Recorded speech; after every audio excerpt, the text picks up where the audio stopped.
Сайн байцгаана уу? Руна ТV суугтаа тавтай мөрөлцгооноо. Өнөөдөр та бүхэндээ Хонконгод гарсан нэгэн хэргийг ярих гээд бэлтгэлээ. Та хоолны дэглэм барьж байгаа хэрнээ амттай хоол идмээр байгаа юу?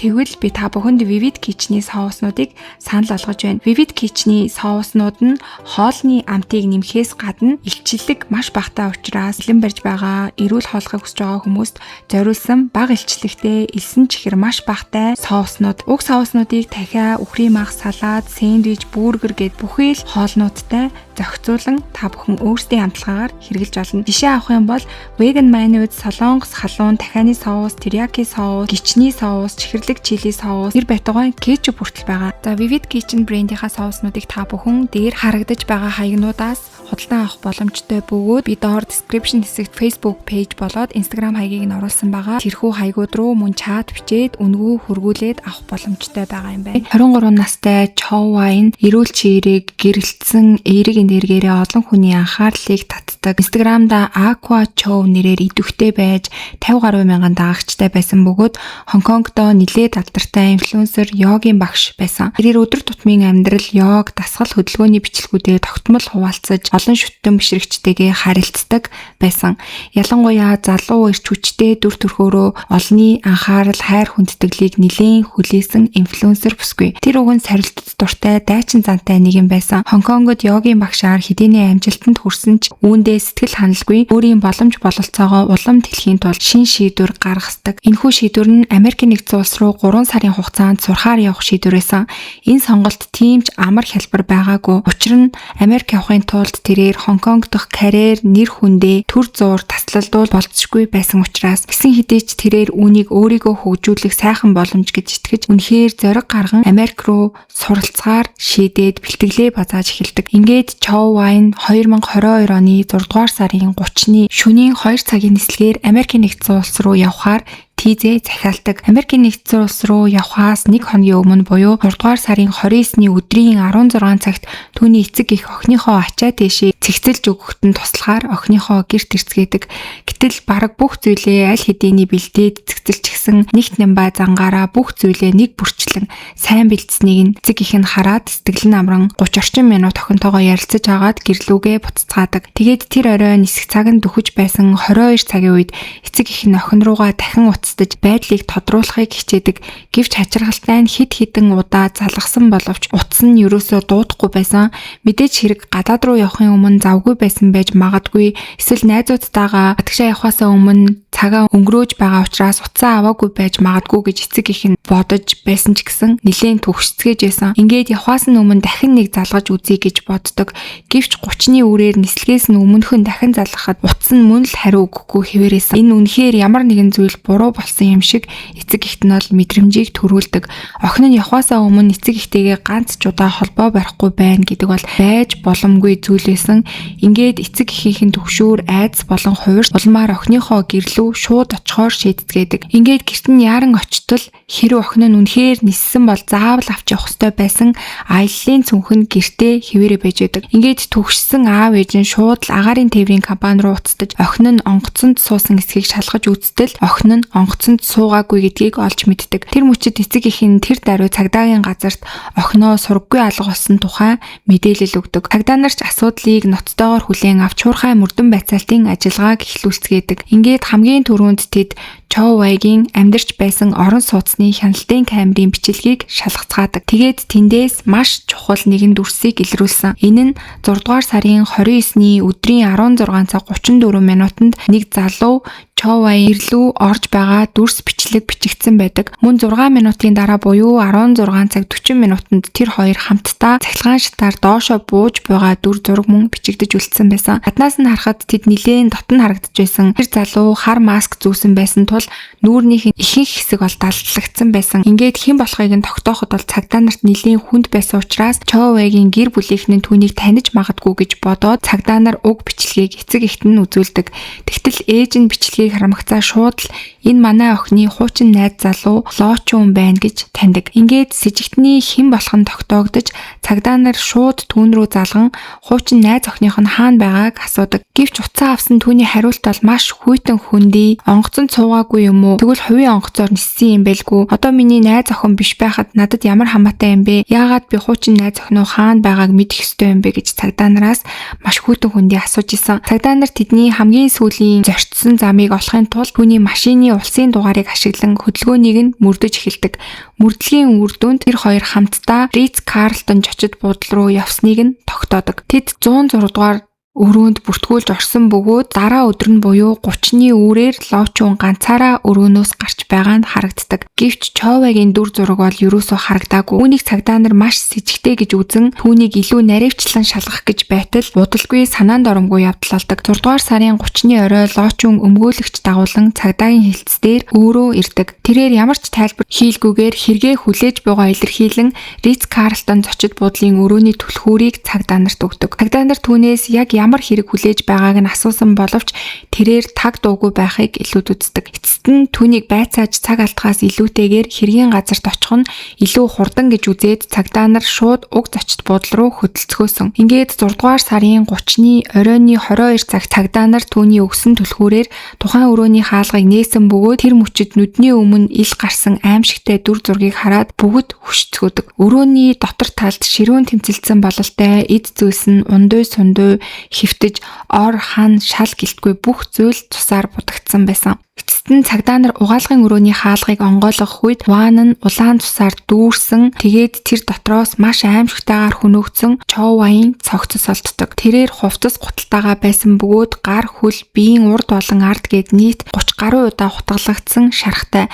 Ялангуяа зүүн цээжний орчимд төвлөрсөн 8 удаагийн хутганы шарх болоод хүзүүндэх зүсэгдсэн шарх нь үхлийн аюултай байсныг нь шууд л харуулж байсан. Энэ хэргийн цаад нарийн учрыг илүү гүнзгий харахаас өмнө бид энэ залуу буюу хэрэгтэн Лочуны талаар илүү ихийг мэдэх шаардлагатай. Лочун багаасаа Хонконгийн уушуугийн улсын шгшээ багийн тамирчин байсан.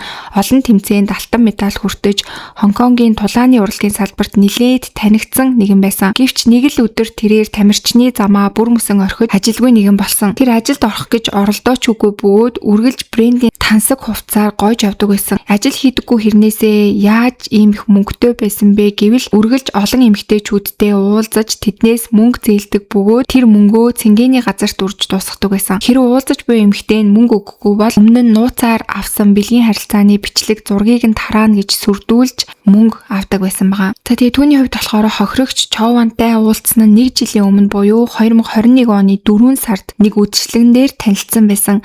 Лочун түүний хөөхөн төрхөнд анхны харцаар дурлаж Човач түүнийг тариа олон уран ярианд нь маш хурдан татагдсан байгаа. Хоёр залуу дасгал хөдөлгөөний талаар ярилцаж явсаар улам дотносож удалгүй үерхэн хосууд болцгоодог. Эхэндээ тэд бол бусад хосуудын адил маш сайхан харилцаатай байсан. Гэвч Лочуны найз охиноосоо мөнгө зээлэх гэж оролдох тэр үеэс бүх асуудлууд үүсэж эхэлдэг. Тэр анхандаа найз охиныхоо гэрт хамт амьдарч амжиргааны бүх зардлаа түүгээр гаргуулдаг байсан. Тухайн үед Човайн ажилгүйнээс мөнгө гууж амьдардаг найз залуугаа өрөвддөг байсан. Тиймээс ажилд орох хүртэл нь л туслая гэж бодон түүнийг өөрийнхөө мөнгөөр халамжилдаг байсан. Гэвч 1 сар 2 сар бүр хагас жил өнгөрсөн ч гэсэндээ найз залуу нь ажил хайх талаар огт бодож байгаа харагдахгүй байсан. Үүнд нь сэтгэл дундуур байсан Човай эцэст нь 2021 оны 11 сард түүнээс салах шийдвэрээ гарган түүнд хэлдэг. Ингээд тэдний харилцаа дууссан гэж бодсон ч Лочуны бодол өөр байсан. Тэр ер нь хэн болоод надаас сална гэж байгаа юм бэ гэж бодож эхэлсэн. Тэрээр сасныхаа дараач Човыг дагаж хоргоох болсон. Эцэст нь Чованыг өөрийн болгохын тулд нууцаар авсан байсан дотн харилцааны видео бичлэг зургуудыг нь цахим сүлжээнд тараана гэж сүрдүүлж эхэлсэн. Човагийн хувьд бол инфлюенсер байсан болохоор тэр зургууд хормын дотор тархах нь тодорхой байсан. Өөрийнхөө инфлюенсерийн амьдрал энэ зургнуудаас олж бүр мөсөн дуусахгүй гэж бодсон учраас тэрээр маш их хайж исэн. Гэсэн ч хизээ хүртэл хуучин найз залуугийнхаа аманд багтаж чирэгдэж явах үлээ гэж бодоод айдас хойлоо даван туулж цагдаад мэдгдсэн байгаа. Үүний улмаас Ловчун цагдаагийн газарт дуудагдан ирж цагдаа нарын хяналтд ор бүх зураг бичлэгийг устгаад түүнээс уучлалт гуйсан. Ингээд уучлалт гуйсны дараа бол Човэ өмнөх сэтгэлээ бодоод зүгээр л уурандаа буруу шийдвэр гаргаж дээ гэж бодон түүний уучлал гуйхыг нь чин сэтгэлээсээ хүлээн авч мөн цагдаад өгсөн өргөдлөөч буцаан татаж авдаг. За ингээд найз охин нь хэдийгээр түүнийг уучлсан ч гэсэндээ Ловчун бол өөрчлөгдөөгүй, харин ч өөрийг нь цагдаад өгсөн Човэгаас өшөө авна гэж бодож эхэлсэн байгаа. Тэгж байтал тэрээр Човэг Америкийн нэгдсэн улс руу сурахаар явах гэж байгаа гэдгийг нь сонссон. Тэр энэ мэдээг дуулмах цаа тансаг зэрэглэлийн зочид буудалд өрөө захиалдаг. Мөн 27 см-ийн урттай галт тогооны хутга бэлддэг. Үүнийхээ дараа тэрээр хуучин найз охин Човэ руугаа уцтаж чамайг Америк руу явах гэж байгааг дууллаа. Явхаас ч өмнө би зээсэн мөнгөө өгье. Чамаас уучлалт гуйх утгаар хоёулаа оройн хоолнд хамтдаа орцгоё гэж түүнийг дууддаг. Ингээд 29-ний өдрийн 16 цаг 40 минутанд Човэ юу ч мэдлгүй түүнийг даган зочид буудлын өрөөнд орсон байгаа. Өрөөний хаалга мөчөд тэрээр өөртөө нуусан байсан хутгаа гаргаж ирэн охин руу дайрч эхэлсэн. Эхлээд Човэ бол маш ширүүн эсэргүүцэж хариу цохилт өгөхийг оролдсон. Гэвч Ловчун ухаан мэдрэлгүй харагдсан газар бүрийг нь хутгалж байсан. Аимшигтай өвдөлтийн улмаас эцэст нь тэрээр газарт унахад Ловчун түүний дээрээс даран гарч зүрх болон хүзүүрүүн чиглүүлэн дахин 8 удаа хутгалсан байгаа. Ингээд Човэ харамсалтайгаар амнасаа алдсан. Үүний дараа Ловчун түүнийг угаалгын өрөө рүү зөөж цогцос болон хутгийг вананд хийж усыг нь урсгасан. Тэгээд түүнийг ван дотор орхиод ганцаараа жижиг дуудлын өрөөнөөс гарч явсан байгаа. Дуудлын өрөөнөөс гарахдаа мөн хохирогчийн гар утсыг тэр аваад гарсан. Харамсалтай нь тэр утас бол одоо хүртэл олдоогүй, магадгүй тэр дотор маш чухал нотлох баримтууд байсан баха гэж юу нь цагдаа нар таамаглаж байгаа. Тэгээ одоогийн байдлаар Ловчун одоо хүртэл дуугүй байх эрхээ эдэлж байгаа бөгөөд яг ямар шалтгаанаар хөнөөсөн гэдгээ бол ерөөсөө хэлэхгүй байгаа. Ямартай ч зочид буудлаас гарсан тэрээр хэрэг нь илэрхгүй гэж бодсон бололтой байсан. Хохирогчийг Америкийн нэгдсэн улс руу сурахаар явсан гэж хүмүүс бодох байхаа гэж бодсон бололтой байсан. Гэвч түүний хэрэг бол маш хурдан илэрсэн нь ойлгомжтой. Хяналтын камерт тэр хоёр хамт байгаа дүрс бичигдсэн байснаас гадна өрөөнөөс Ловчуны цустай хувцас хурууныхээ гээд бүх зүйл бол баримт нотлоготойгоо байж исэн. Тэгэхээр тэр хитийгээр өөрөө цагдаагийн газарт ирж хэрэгээ хүлээгээгүй байсан ч гэсэн түүний хэрэг бол маш хурдан илэрх нь ойлгомжтой байсан.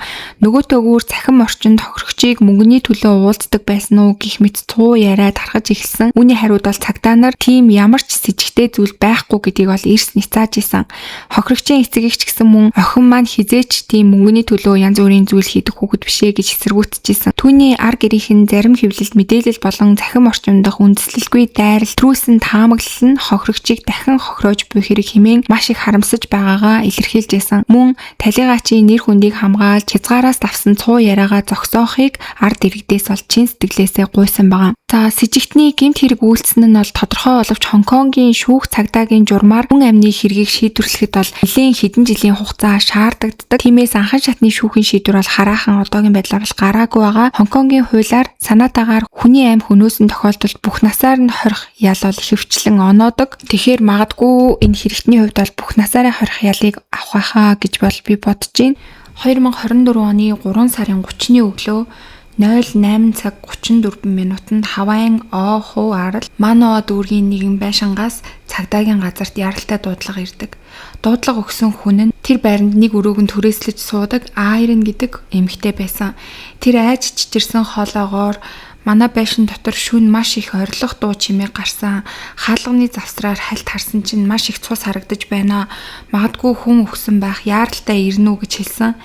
Цагдаа нар бол дуудлагыг аваад шууд л тэр газар руу очиод гаднаас нь байрны цонх хаалгыг нь шалгаж үзтэл бүгд бүрэн төгжигдсэн байсан. Гадна орчинд нь бас с ิจ гтэй хөдөлгөөнтэй тийм зүйл юус анзаарагдаагүй учраас цагдаа нар хаалгыг нь нэлээд удаан тогшиж байгаад буцацгаасан. Яг тухайн үед болохоор дуудлага өгсөн эмэгтэй бас хаалга тайлж өгөөгүй. Гэвч цагдаа нарыг буцаад удаагүй байхад буюу 09 цаг 15 минутанд Айрин дахин залгаад өөрөө цонхоор гарч гадаа гарснаа хэлээд цагдаа нарыг хурж ирэхийг гуйдаг. Ингээд цагдаа нар бол мэдээж буцаад яарад очисон. Тэгэхэд Айрины хэлснээр бол шөнө 2 цаг 30 минутын үед байшин доторх зүг бүрээс маш чанга орилдох дуу гарсан. Тэр айсандаа өрөөгөө төгжээд амьсгалынхаа чимээг хүртэл дарах гэж амаа гараараа таглан өглөө болтол хөдөлж чадахгүй хүлээсэн. Өглөө нам жим боломгцсон хаалганы завсраар хальт хартал цус харагдсан. Тэгээд айсандаа болоод цонхоор бууж дуудлага өгсөн гэж хэлсэн. Цагдаа нар ойр хавийн айлуудаас нь бас очиж мэдээж асуусан. Тэгэхэд болохоор хөршүүд нь бол ямар ч тийм орилдох дуу чимээ сонсоогүй, зөвхөн айр нь л сонссон байсан. Ингээд цагдаа нар бол байрны хаалгыг нэвдээд ороход цусны эвгүй өнөр хамар цоргиж зочны өрөөнд байшингийн эзэн Ферис Ода баруун гартаа галтгооны хутга гачсан цусанд хутгалдан унсан байсан. Өрөөнүүдийг нь орж шалгахад том охин Сакураку хөл цээжин тус газруудаа хутгалуулсан шархтай амьсгал хураасан 12 настай хүү Орион нь цээжиндээ гүн шархтай орон дээр мөн амьсгал хураасан эхнэр Наокон 48 настай бага охин Нана 10 настай байсан. Тэр хоёрын хувьд болохоор цусаар будагдсан өөрсдийнхөө орны хажууд зэрэгцээд хөвтөж байсан.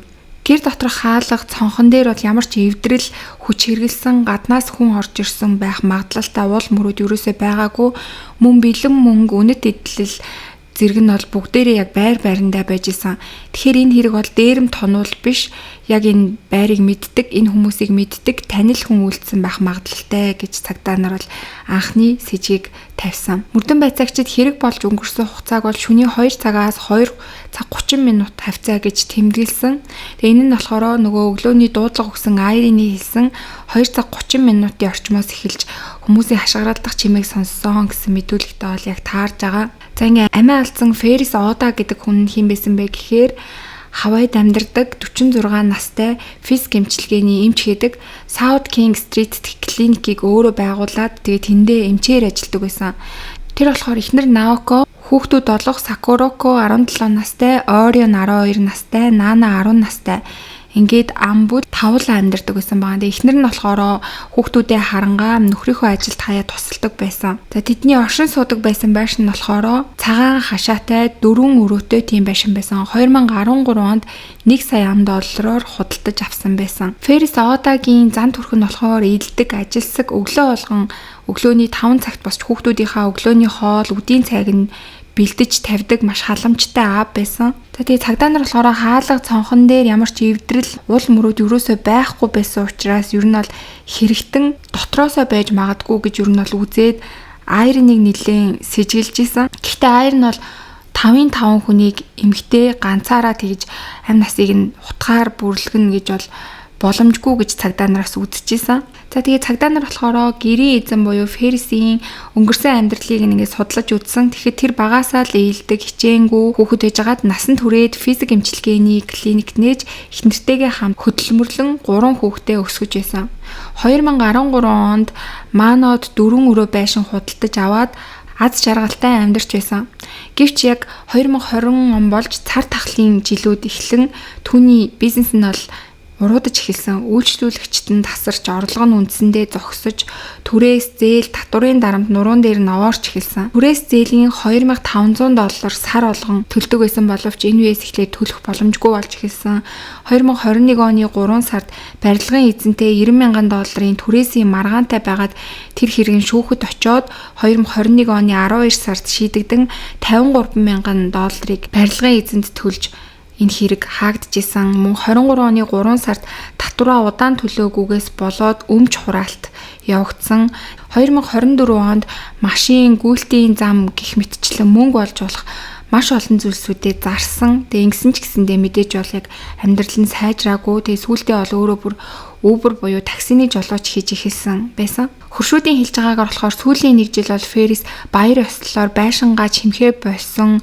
Түүний инээмсэглэлхэн ч гэсэндээ бараг харагдхаа болсон. Өмнө нь бол баяр ёслолд маш их ач холбогдол өгөөд байрныхаа гадна талыг маш гоё чимгэлдэг байсан. Бас тааралт толгондоо инээмсэглсэн тийм аз жаргалтай харагддаг байсан боловч тийм байхаа болсон гэж хөршүүд нь ярьж исэн. Наокогийн найз болохоор байраа зараад тэгээд өөрийнх нь эцэг гэх юм байшин том болохоор тэнд бөөндөө хамтдаа амьдрах тийм санал тавьсан ч гэсэндээ Ферис бол бардам зангаасаа болоод энэ саналыг нь хүлээж аваагүй татгалцсан. Мөн төрөл садна нь Ферисийг татварын улирал ойртох тусам татвараа төлж чадахгүй магадгүй би шоронд орох байхаа гэсэн маш их айцтай байсан тухай нь ярьсан. Бас хамаатан садандаа би хэрвээ шоронд орчих юм бол надгүйгээр гэр бүлийнхэн маань юусаа амьдрч чадахгүй. Тэгэхээр би хэрвээ үхээр болох юм бол тэднэрийг дагуулад явнаа гэсэн тийм маш аимшигтай үгнүүдийг бас хэлжсэн гэдгийг нь хүмүүс мөрдөгчдөд хэлжсэн. За ингээд мөрдөгчд болохоор мөрдөн байцаалтаа явуулах явцдаа Ферисийн утаснаас буу худалдаж авах гэсэн оролдлого гаргаж исэн уул мөрийг олсон. Мөн Наоко буюу эхнэрлүүгээ би цаашид тисэж твчиж чадахгүй нэ. Чи санаа зовлтгүй. Би та хэдийг бүгдийг чинь дагуулад явна гэсэн мессеж хүртэл бичсэн байсан нь илэрсэн. Тэгэхээр ер нь бол эдний амьдрал бол бүр маш хүнд байдалд орсон байсан. Сэтгэл санааны хувьд бол үнэхээр тийм хүнд байдалтай байсан гэдг нь харагдчихсэн.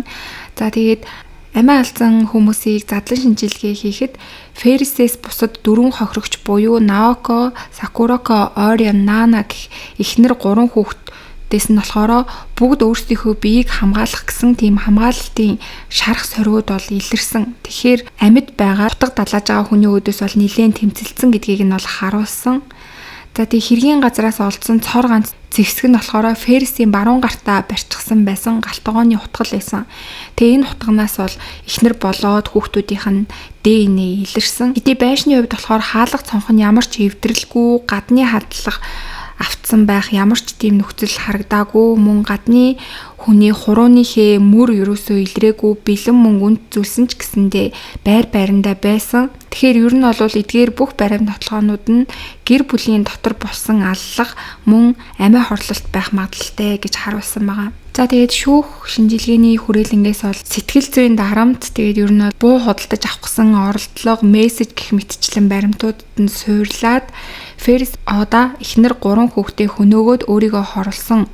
Энэ хэрэг нь 2000 оноос хойш Хавайд бүртгэгдсэн хамгийн олон хүн амь өргөцсөн хүн амны хэрэг гэж тэмдэглэгдсэн. Гэхдээ болохоор зарим хүмүүс болвол тэр Айрон гэдэг өрөөг нь түрээсэлж амьдарч исэн эмэгтэйг бас сэжиглэж байгаа хүмүүс байсан. Гэхдээ яг тэр мөрдлөгийн шинжилгээ мөрдлөгөөр бол ямар ч Айрон тэр хэрэгт холбоотой гэсэн уул мөр ерөөсөө илрээгүй. Айрон бол зүгээр тэр чимээг сонссон. Тэгээд айснаасаа олоод тэр өрөөсөө гарахгүй байсараагаад өглөө болгоод цагдаад дуудлага өгсөн гэдэг нь бол ер нь баталгаач. Хэрвээ хаалга онгоолгоод гарах юм бол магадгүй өөрөө бас алуулах магадлалтай байсан байх гэж бодож байна. Тэгээд өнөөдрийн та бүхэнд бэлтгэж хүргэсэн хэрэг маань энд хүрээд өндөрлөж гин. Тэгээд та бүхэн бас юу гэж бодож гин?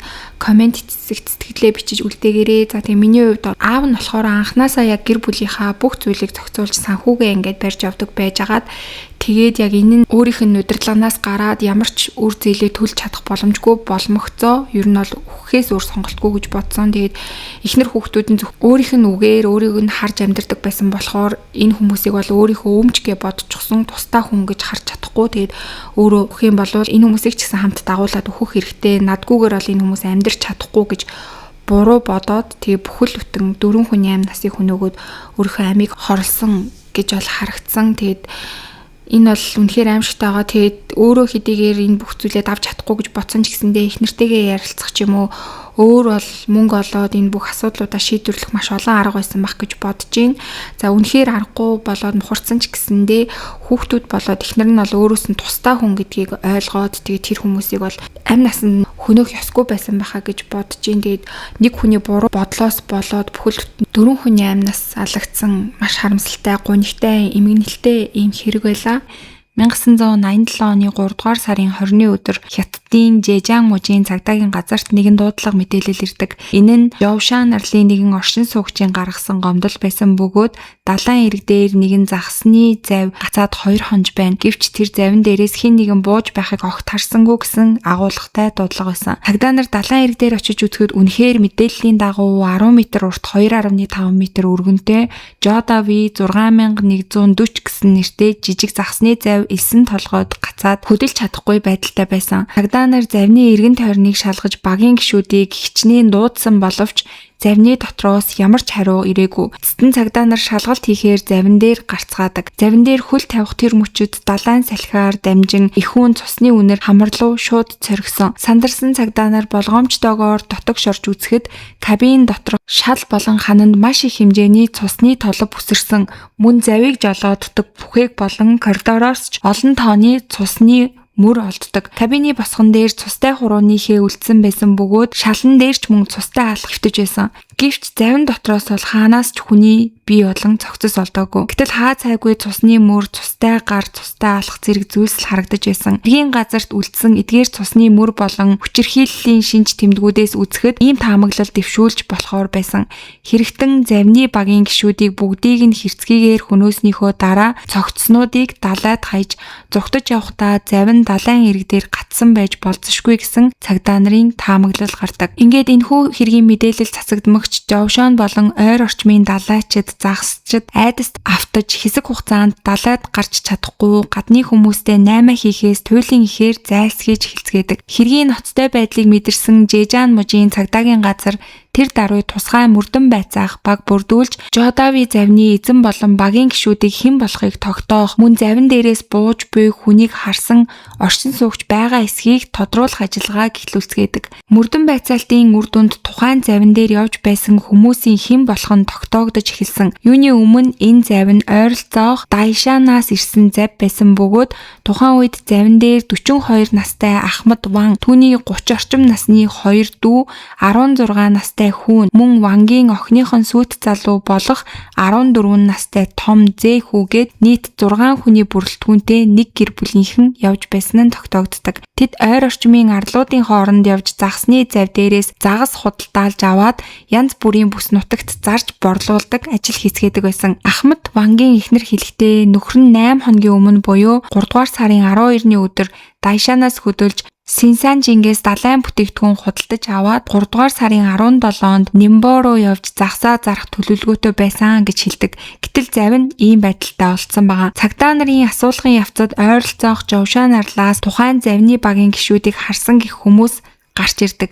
Эдгээр гэрчүүдийн мэдүүлснээр бол 3 сарын 15-ны өдөр урд өмнө нь огт харж байгаагүй 2 залуу усан онгоцны зогсоол дээр гарч ирээд бид Юйогийн хөлдөө хөлдөрт ажилладаг хүмүүс байгаа юм аа. Далайн бүтээгдэхүүн тээвэрлэж өгөх загсны зав хайж байна гэж ярьж авсан гэдгийг хүмүүс ярьдаг. Гэвч тэр хоёр залуугийн аялга ярианы хэв маяг нь Дайшан тавийн хүмүүстэй төстөө байсан. Гэхдээ ямар нэгэн байдлаар үйлдэл нь нэлээд сэжигтэй байсан болохоор хинч тэр залуусын саналыг хүлээж аваагүй байгаа. Гэтэл 2 хоногийн дараа буюу 17-ны өглөө энд хаяа нэг ирдэг байсан Жодави 6140 завны багийнхан тэр хоёр залуутай ярилцаж байгаад хамтдаа Жодави завин дээр суугаад явсан байгаа. Өөрөөр хэлбэл сэжигтэй харагдаж байсан хоёр залуу Жодави завин дээрээс нэгдэж хамтдаа явсан гэсэн нь тодорхой болдог. Цагдаа нар тэрхүү сэжигтэй залуусын гадаад төрхийг тодорхойлж тэднийг өөрсдийгөө танилцуулсан гэх Юйо хөлдөө хөлдүр дээр очиж шалгалт хийсэн боловч хөлдүрийн зүгээс бол тийм ажилтан манад огт байхгүй бөгөөд өөрсдөө зөвхөн урьдчилж гэрээ байгуулсан тээврийн компаниудаар дамжуулж бараагаа тээвэрлэгээ гэж мэдээлсэн байгаа. Цагдаа нар мөрдөн байцаалтын явцад тэр хоёр залуу Жодави завны багийнхныг хуурч завин дээр нь хамт суугаад тэнд тэднийг хөнөөж цогцснуудыг нь далаад хаяад зүгтсэн гэж дүгнцгээсэн. Энэхүү хоёр сэжигтний хэн болох тэдний зүгтсэн замыг тогтоохын тулд цагдаа нар ойролцоох арлуудаар нэг бүрчлэн явж асууж сургалсан боловч эцэст нь гэмт хэрэгтнүүдийн хэн болохыг тогтоож чадаагүй. Тухайн үеийн мөрдөн байцаах чадвараар цогцос хайх эсвэл хоёр сэжигтнийг хөөх нь тийм ч амар асуудал байгаагүй. Ингээд энэ хэрэг илрээгүй хэрэг болон үлдэж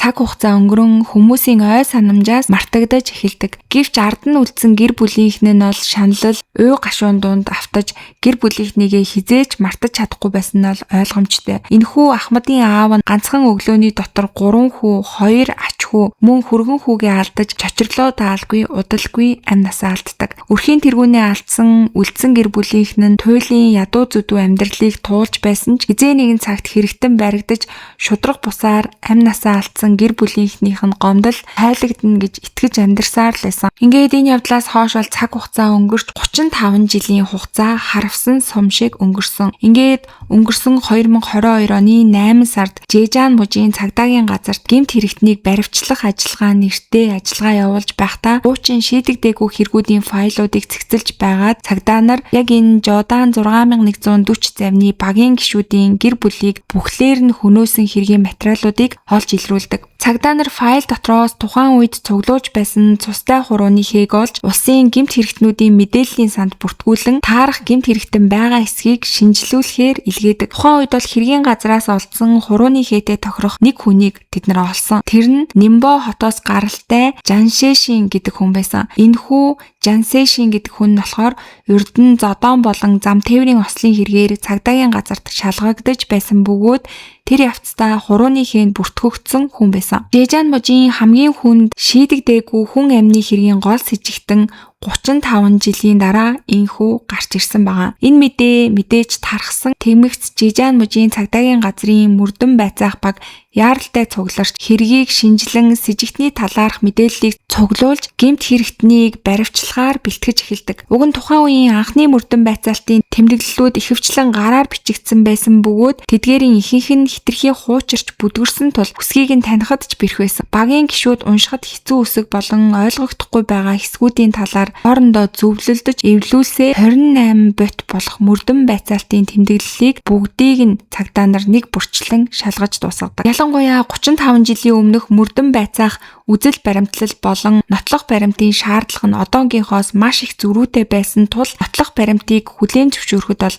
асуудал байгаа эсэх талаар хэлэлцүүлгийг тасралтгүй хүмүүс болон цагдаа нар бол өрнүүлж исэн. За тэгээ энэ хэрэг дээр болохоор яригдаж байгаа нотлох баримт бол ганцхан хурууны хээлээсэн. Энэ хурууны хээнээс өөр бусад нотлох баримт ерөөсөй байгаагүй. Тэм учраас хурууны хээний найдвартай байдал маш чухал байсан. Тиймээс цагдаа нар ирээдүйд болох шүүх хурал дээр нотлох баримтын найдвартай байдлыг хангахын тулд тухайн үеийн хурууны хээг олж цуглуулан хадгалж байсан цуврал үйл явц ямар нэгэн алдаа дутагдал байсан эсхийг хүртэл нарийн шалгасан байгаа. Ингээд 2022 оны 9-р сарын 7-ны өдөр цагдаа нар зөвшөөрөл авч Лишүү хотод Жаншэшинийг баривчилдаг. Тэр явцад Жаншэшин бол аимшигтай нь ярьж чаддаггүй хөгжлийн бэрхшээлтэй хүний дүр эсгэж хэрэгээ ол үгүйсгэжсэн. Гэвч цагдаа нар энэ цустай чиний хурууны хээ завин дээр үлдсэн байсан гэд нотлох баримтыг түүнд шууд үзүүлэхэд тэрээр бүх зүйлийг орхиж баривчилгааг дуулууртай дагаж эхэлсэн. Тэгээд удалгүй тэрээр хамтран гүйцэтгэгч Шүүшан Ёны байгаа газрыг ч цагдаа нарт хэлж өгдөг. За ингээд цагдаа нар Нимбо хотод амьдарч байсан Шүүшан Ёны гэрт ч гэсэн очицгоодог. Тэрээр ийм өдөр ирнэ гэдгийг урьдчилан таамаглаж байсан мэт цагдаа нарыг ирмэгц ихнэртэй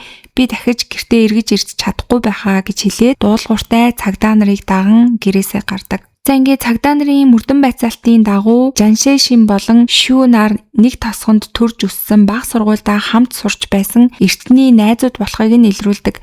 58 оны Жаншэшиний хувьд дээд боловсрал эзэмшиж хөдөө тосгоны эмнэлэгт эмчээр ажиллаж байсан бөгөөд хэд хэдэн удаа мөрөөдө тоглоомын асуудал үүсгэж Зодон болон зам тээврийн ослын хэрэгээр баривчлагдаж байсан түүхтэй хүн байсан. Жангаас 1 насаар дүү Шүүн бага сургуулиас төгсөөд талайн бүтээгдэхүүний компани ажилтан хийж амьдардаг Ахмад байсан. Тэрээр мөрөөдө тоглоомонд мөн донтож хэд хэдэн удаа саатуулагдаж 3 жилийн хугацаатай ял хүртэл авч исэн түүхтэй хүн байсан. Тэгэхээр энэ хоёр хүн бол хоёулаа эртнээс мөрөөдө тоглоомын өрөнд баригдсан өрөө төрлөх замыг бол эрэлхийлж исэн хүмүүс байсан гэдэг нь тодорхой болдог. Ингээд хоёр хэрэгтний хэрэг тухайн үед юу болсон бэ гэхээр 1987 оны 3 сард тэр хоёр урт хугацаанд бодсны эцэст Ахмад болон Шүүгийн туршлагыг ашиглан загсны завийг онилж эд хөрөнгийг нь дээрэмтгэхээр шийдсэн байгаа. Тухайн үеийн загсны завнууд бомбт дээр шууд далайн бүтээгдэхүүнийг бэлэн мөнгөөр арилжаалдаг байсан болохоор Ахмадууд үргэлж их хэмжээний бэлэн мөнгө биедээ авч явдаг байсан. Ингээд тэр хоёр бол яг энэ цэгийг онил унтлагын эм хийсэн цагаан архи болон алах бэлдээд 3 сарын 15-ны өдөр Шинжааху бомбтоор явж эхэлсэн. Тэгээд түрүүний гэрчүүдийн хэлсэлчлэн өөрсдийгөө Юяв хөлдөө хөлдөрийн ажилтан гэж танилцуулаад Янсан руу явж далайн бүтээгдэхүүн тээвэрлэж өгөх зав байгаа эсхийг хайн хүмүүст санал тавьж явж исэн. Гэвч мэдээж хүмүүс бол анх удаа харж байгаа тэдэнд итгээгүй шууд ажлыг нь хүлээж авахыг хүсээгүй. Ингээд 2 хоногийг үр дүнгүй өнгөрүүлсэн боловч 3 сарын 17-нд Жодави завны Ахмад Ван Жаншэшиний саналыг хүлээж авсан байгаа. Ингээд гэмт хэрэгтэн Жаншэшин болон Шүү нар Жодави завин дээр хамт сууж Нимбао Янгван голын доод урсгал руу явцгаасан. Явж байхдаа Жан кабинд урдчлан бэлдсэн байсан эмтэй цагаан архиа багийн гишүүдэд санал олгож яриа өрнүүлсэн бөгөөд Шүү жолоодлогын өрөөнд Ахмадыг хянж байсан. Нилээд хугацаа өнгөрч архинд согтсон багийн гишүүд эмийн нөлөөгөөр унтаад өгөхөд тэр хоёр алхаар Ахмад болон багийн гишүүдийн толгой руу цохиж бүгдийнх нь амь насыг хөнөөсөн. Хэрэг үлдснийхээ дараа тэд Ахмадын бие болон усан онгоцны кабиныг нэгд нэгэнгүй нэгжиж бэлэн 7000 ёныг хэлсэн. Үүнийхээ дараа хохирогчдыг олсоор баглаж зангуутай хамт далайд хайсан байгаа. Үүнийхээ дараа тэр хоёр завийг жолоодож Нимбов руу очиж завийг зархаар төлөвлөсөн боловч зөв жолоодож чадахгүй байсны улмаас зав урсаар Жовшон арлын гүйхэн эсэн толгойд гацаж орхисон байгаа. За ингээд далайн төрлөг эрхийг хүлээхээс айсан хоёр хүн хүмүүсийн нүдэнд өртөхгүй тулд шүн дунд завин дээрээсээ бууж усан онгоцны буудлын руу явж зорцогч тээврийн хөлөг онгоцонд суугаад арлаас зүгтсэн байгаа. Энэ хүртэл бол хоёр гэмт хэрэгтний хүлээсэн хэргийн агуулгууд байгаа. За ингээ хоёр хэрэгтний хувьд бол хэрэгээ хүлээх хүртлээр бүхэл бүтэн 35 жилийн хугацааг өнгөрөөсөн. Хятадын хуулиар гэмт хэргийн дээд ял нь бүх насаар хорих эсвэл цаазын ял байх тохиолдолд хөөн хилэлцэх хугацаа нь 20 жил байдаг. Тэгэхээр угтаа энэ хэргийн хөөн хилэлцэх хугацаа хэдийнэ дуусчихсан болохоор ял шийтгэл оноох боломжгүй байдалтай байсан, хаагдчихсан хэрэг байсан гэсэн. Гэвч энэхүү хятадын хуулинд хөөн хилэлцэх хугацааны онцгой залт байдаг байсан. Хөөн хилэлцэх хугацаанд дууссан хэрэг байсан ч гэсэн яллах шаардлагатай гэж үзсэн тохиолдолд дээд прокурорын газрын зөвшөөрлөөр хэргийг шүүхэд шилжүүлэх боломжтой байдаг байгаа. Тэгээ яг энэ залтаас болоод мөрдөн байцаах баг шүүгдэгчдийг 6 хүний бүрэлдэхүүнтэй гэр бүлийн хүмүүсийг хөнөөж далайд живүүлсэн гэмт хэргийн хэрцгий байдлыг нь танилцуулж хохирогчдын гэр бүл болон тосхны 764 оршин суугч мөн бүс нутгийн хорооны хамтарсан гарын үсэгтээ шүүх хурлын хүсэлтийг дээд нэммэний прокурорын газарт хүргүүл яллах ажиллагааг эхлүүлэхийг зөвшөөрч өгөхийг хүссэн байна. Ингээд эцэст нь 2023 оны 5 сарын 29-ний өдөр дээд прокурорын газраас яллах зөвшөөрөл олгох шийдвэрлсэн бөгөөд 6 сарын 26-ны өдөр Жовшон хотын прокурорын газраас Жансэшин болон Шүү нарт дээрэм хүн амны хэрэг цогцос нуусан хэрэгээр шүүх болохоор болдог. Ингээд 3 сарын дараа буюу 2023 оны 8 сарын 23-ны өдөр Жодави 6140 хүн амны хэргийн шүүх хурал эхэлдэг. Тэгээ яг энэ шүүх хурал болсон өдөр бол маш удаан хугацааны ган гачгийн эцэст Жовшонд маш хүчтэй аадар бороо асгардаг. Оршин суугчид бол үүнийг шудраг бусаар амнасаа алдсан гомдолтой сүнснүүдийн нулимс хэмээн сэтгэл зүрхээрээ шаналцгааж байсан. За ингээд шүүх хурал бол 2023 оны 11-р сарын 2-ны өдөр дуусаж бусдын эд хөрөмгийг дээрэмдэхийн тулд санаатаагаар хүн амны хэрэг төлөвлөж хэрэгжүүлснээр 6 хүний амь насыг хохироосон гэж дүгнсэн. Ялангуяа шүүхээс шүүгдэгчид бүгд гэмт хэргийг идэвхтэй хэрэгжүүлсэн бөгөөд жам болон шүү хоёрын хэн нь гол буруутан хэн нь тослох буруутан бэ гэдгээс үл хамааран шүүгдэгчид бүгд гэмт хэрэгт хамаатай гүйцэтгэгчээр тооцоологдож ижил хариуцлага хүлээн гэсэн шийдвэр гаргасан. Эцэст нь хоёр хүнд хоёуланд нь цаазаар авах ялыг оноосон байгаа. Мөн хувийн бүх эд хөрөнгийг нь хураах шийдвэр гарсан. Бас үүнээс гадна тэдний хулгайлсан 7000 ёныг бүгдийг нь хурааж хохирогчийн гэр бүлд нийт сая 550,000 ёны эдийн засгийн хохирлыг барагдуулах шийдвэрийг гаргасан байгаа. Ингээд эцэст нь 35 жилийн хугацаанд хэрэг үрд далайн усан дор төгжигдөх төгсөн боловч шударга ёс эцтэй живэлгүйгээр үнэн инхүү дэлхийн ертөнцид ил болсон байгаа. За ингээд өнөөдрийн та бүхэнд бэлтгэж хүргэсэн хэрэг бол Хятадд гарсан 35 жилийн дараа хэрэгтэнгүүд нь ил болсон бүл бүтэн 6 хүний амнаас үгүй болсон ийм хэрэг байлаа. Солонгос улсын Кёнгсан намдуу мужийн Кэмэ хотод байдаг Тэдун харьмээ гүгсүү гэх хоолны газар тэр хавьдаа амт чанараараа алдартай маш алдартай зоогийн газар. Зоогийн газрын талбай нь жижигхэн байсан ч гэсэн үдэн хүмүүс үргэлж урт дараалал үүсгэн зогсдог. Тухайн үед буюу 2009 онд шүл ганц аяга нь ердөө 3,000 вон байсан бөгөөд энэ нь бол тухайн үедээ ч гэсэн маш хямд үндэ тооцогддог байсан. Гэсэн ч энэ жижигхэн газрын сарын орлого нь 100 сая воныг хоолд авдаг байсан. Энэ нь баримжаагаар тооцоод үзэхэд сард 30,000 гаруй аяга шүлийг зардаг байсан гэсэн тооцоол гардаг. Тэгэхээр маш их хэмжээгээр зарагддаг байсан гэсэн үг байгаа. Энэхүү хоолны газрын амжилттай явж байгаагийн ард тухайн үед 53 настай байсан Кимчүнжа гэдэг захирлын цэцшгүй хөдөлмөр зүтгэл нуугдаж байсан. Тэрээр хямдхан хятад хатаасан загас хэрэглэхийн оронд хамаагүй үнэтэй Солонгосын дотоодынхоо чанартай загсаар маш амттай шүлийг гаргадаг байсан. Чүнжа захирал өдөр бүр үүрийн 5 цагт босоод шууд хоолны газар руугаа явж чин сэтгэлээсээ хоолныхоо шүлийг гарган орцоо бэлддэг байсан. Түүнчлэн хэрэг гарахаас хэдхэн хоногийн өмнө Солонгосын алдартай хоолны нэвтрүүлгээр орсны дараа нэр хүнд нь улам өсөж улс орны өнцөг булан бүрээс түүний хоолыг амтлах гэсэн үйлчлүүлэгчид цовдөг болж эхэлдэг. Ингэж цуцалтгүй шоргоолч шиг хөдөлмөрлөж мөнгө хураасны ачаар 2009 оны 6 дугаар сард дэлгүүрээ томсгож бүхэл бүтэн 3 давхар барилга руу нүүхээр төлөвлөөд байсан. Мэдээж барилгын ажил эхэлбэл нэмэлт зардал их гарна гэдгийг мэдэж байсан болохоор Чүнжаа захирал өдөр хоногийг илүү завгүй шаргуу ажиллан өнгөрөөж байсан. 2009 оны 5 дугаар сарын 19-ний өглөөний 8 цагт Тэдэн хармыг өгсөдөр ажилдаг нэгэн ажилтан дэлгүүрийнхээ үүдэнд ажилдаа явах гад иртэл хаалга бүрэн нээлттэй байсан ч дотор нь ямар ч хүний чимээ анир байгаагүй. Галтгооны гэрэл хасаалттай байсан болохоор захирал маань ирчихсэн байгаа юм бахтаа гэж бодоод дотог шортол хинч байгаагүй. Тэнд бүр маш эвгүй хоосон орчин түүнийг угтдаг. Учир нь Чүнжаа захирал үүрийн цагаас эхлэн шүлөө буцалгаж байх ёстой атал тэр өдөр шүлний том тоогонд хүртэл хов хоосон байсан. Хоолны газрынхаа гаднах зогсоолыг нь ажиглалтал захирлынх нь ундаг машин зогсоол дээрээ байж байдаг. Тиймээс ажилтан захирлаа хаа нэг тийшээ яаралтай ажил гараад явчихсан юм байх та гэж бодоод хэсэг хүлээсэн боловч хичнээн бодоод үтсэн ч гэсэн маш сонин санагдсан.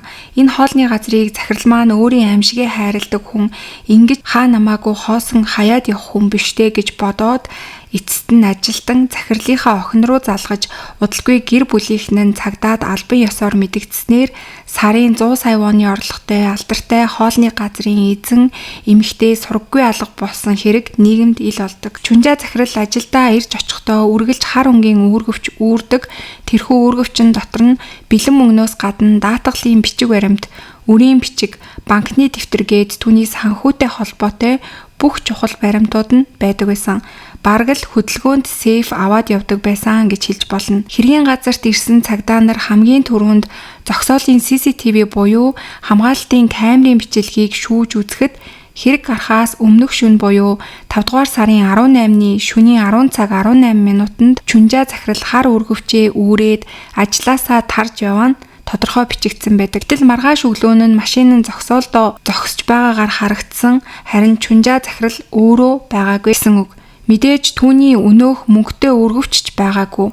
Машин дотор болон хоолны газрыг нэгд нэгэнгүй нэгжсэн ч цүнх болон захирал хоёрын аль нь ч олдоогүй тул цагдаа нар үүнийг мөнгөний зорилготой гэмт хэрэг байж болцсохгүй хэмээн урьдчилан таамагладаг. Цагдаа нар гэрчүүдийн мэдүүлэг болон камерын дүрс бичлэгт тулхуурлан түүний хамгийн сүүлчийн мөрүүдийг нь мөшгөж эхлэхэд алга болдог өдрийн буюу 18-ны оройн 9 цаг 30 минутын үед тус ресторанд өмнө нь ажиллаж байсан ажилтан A гэгч эмэгтэй хоолны газрын үйл ажиллагааны талаар зөвлөгөө авахар зочилсон байдаг.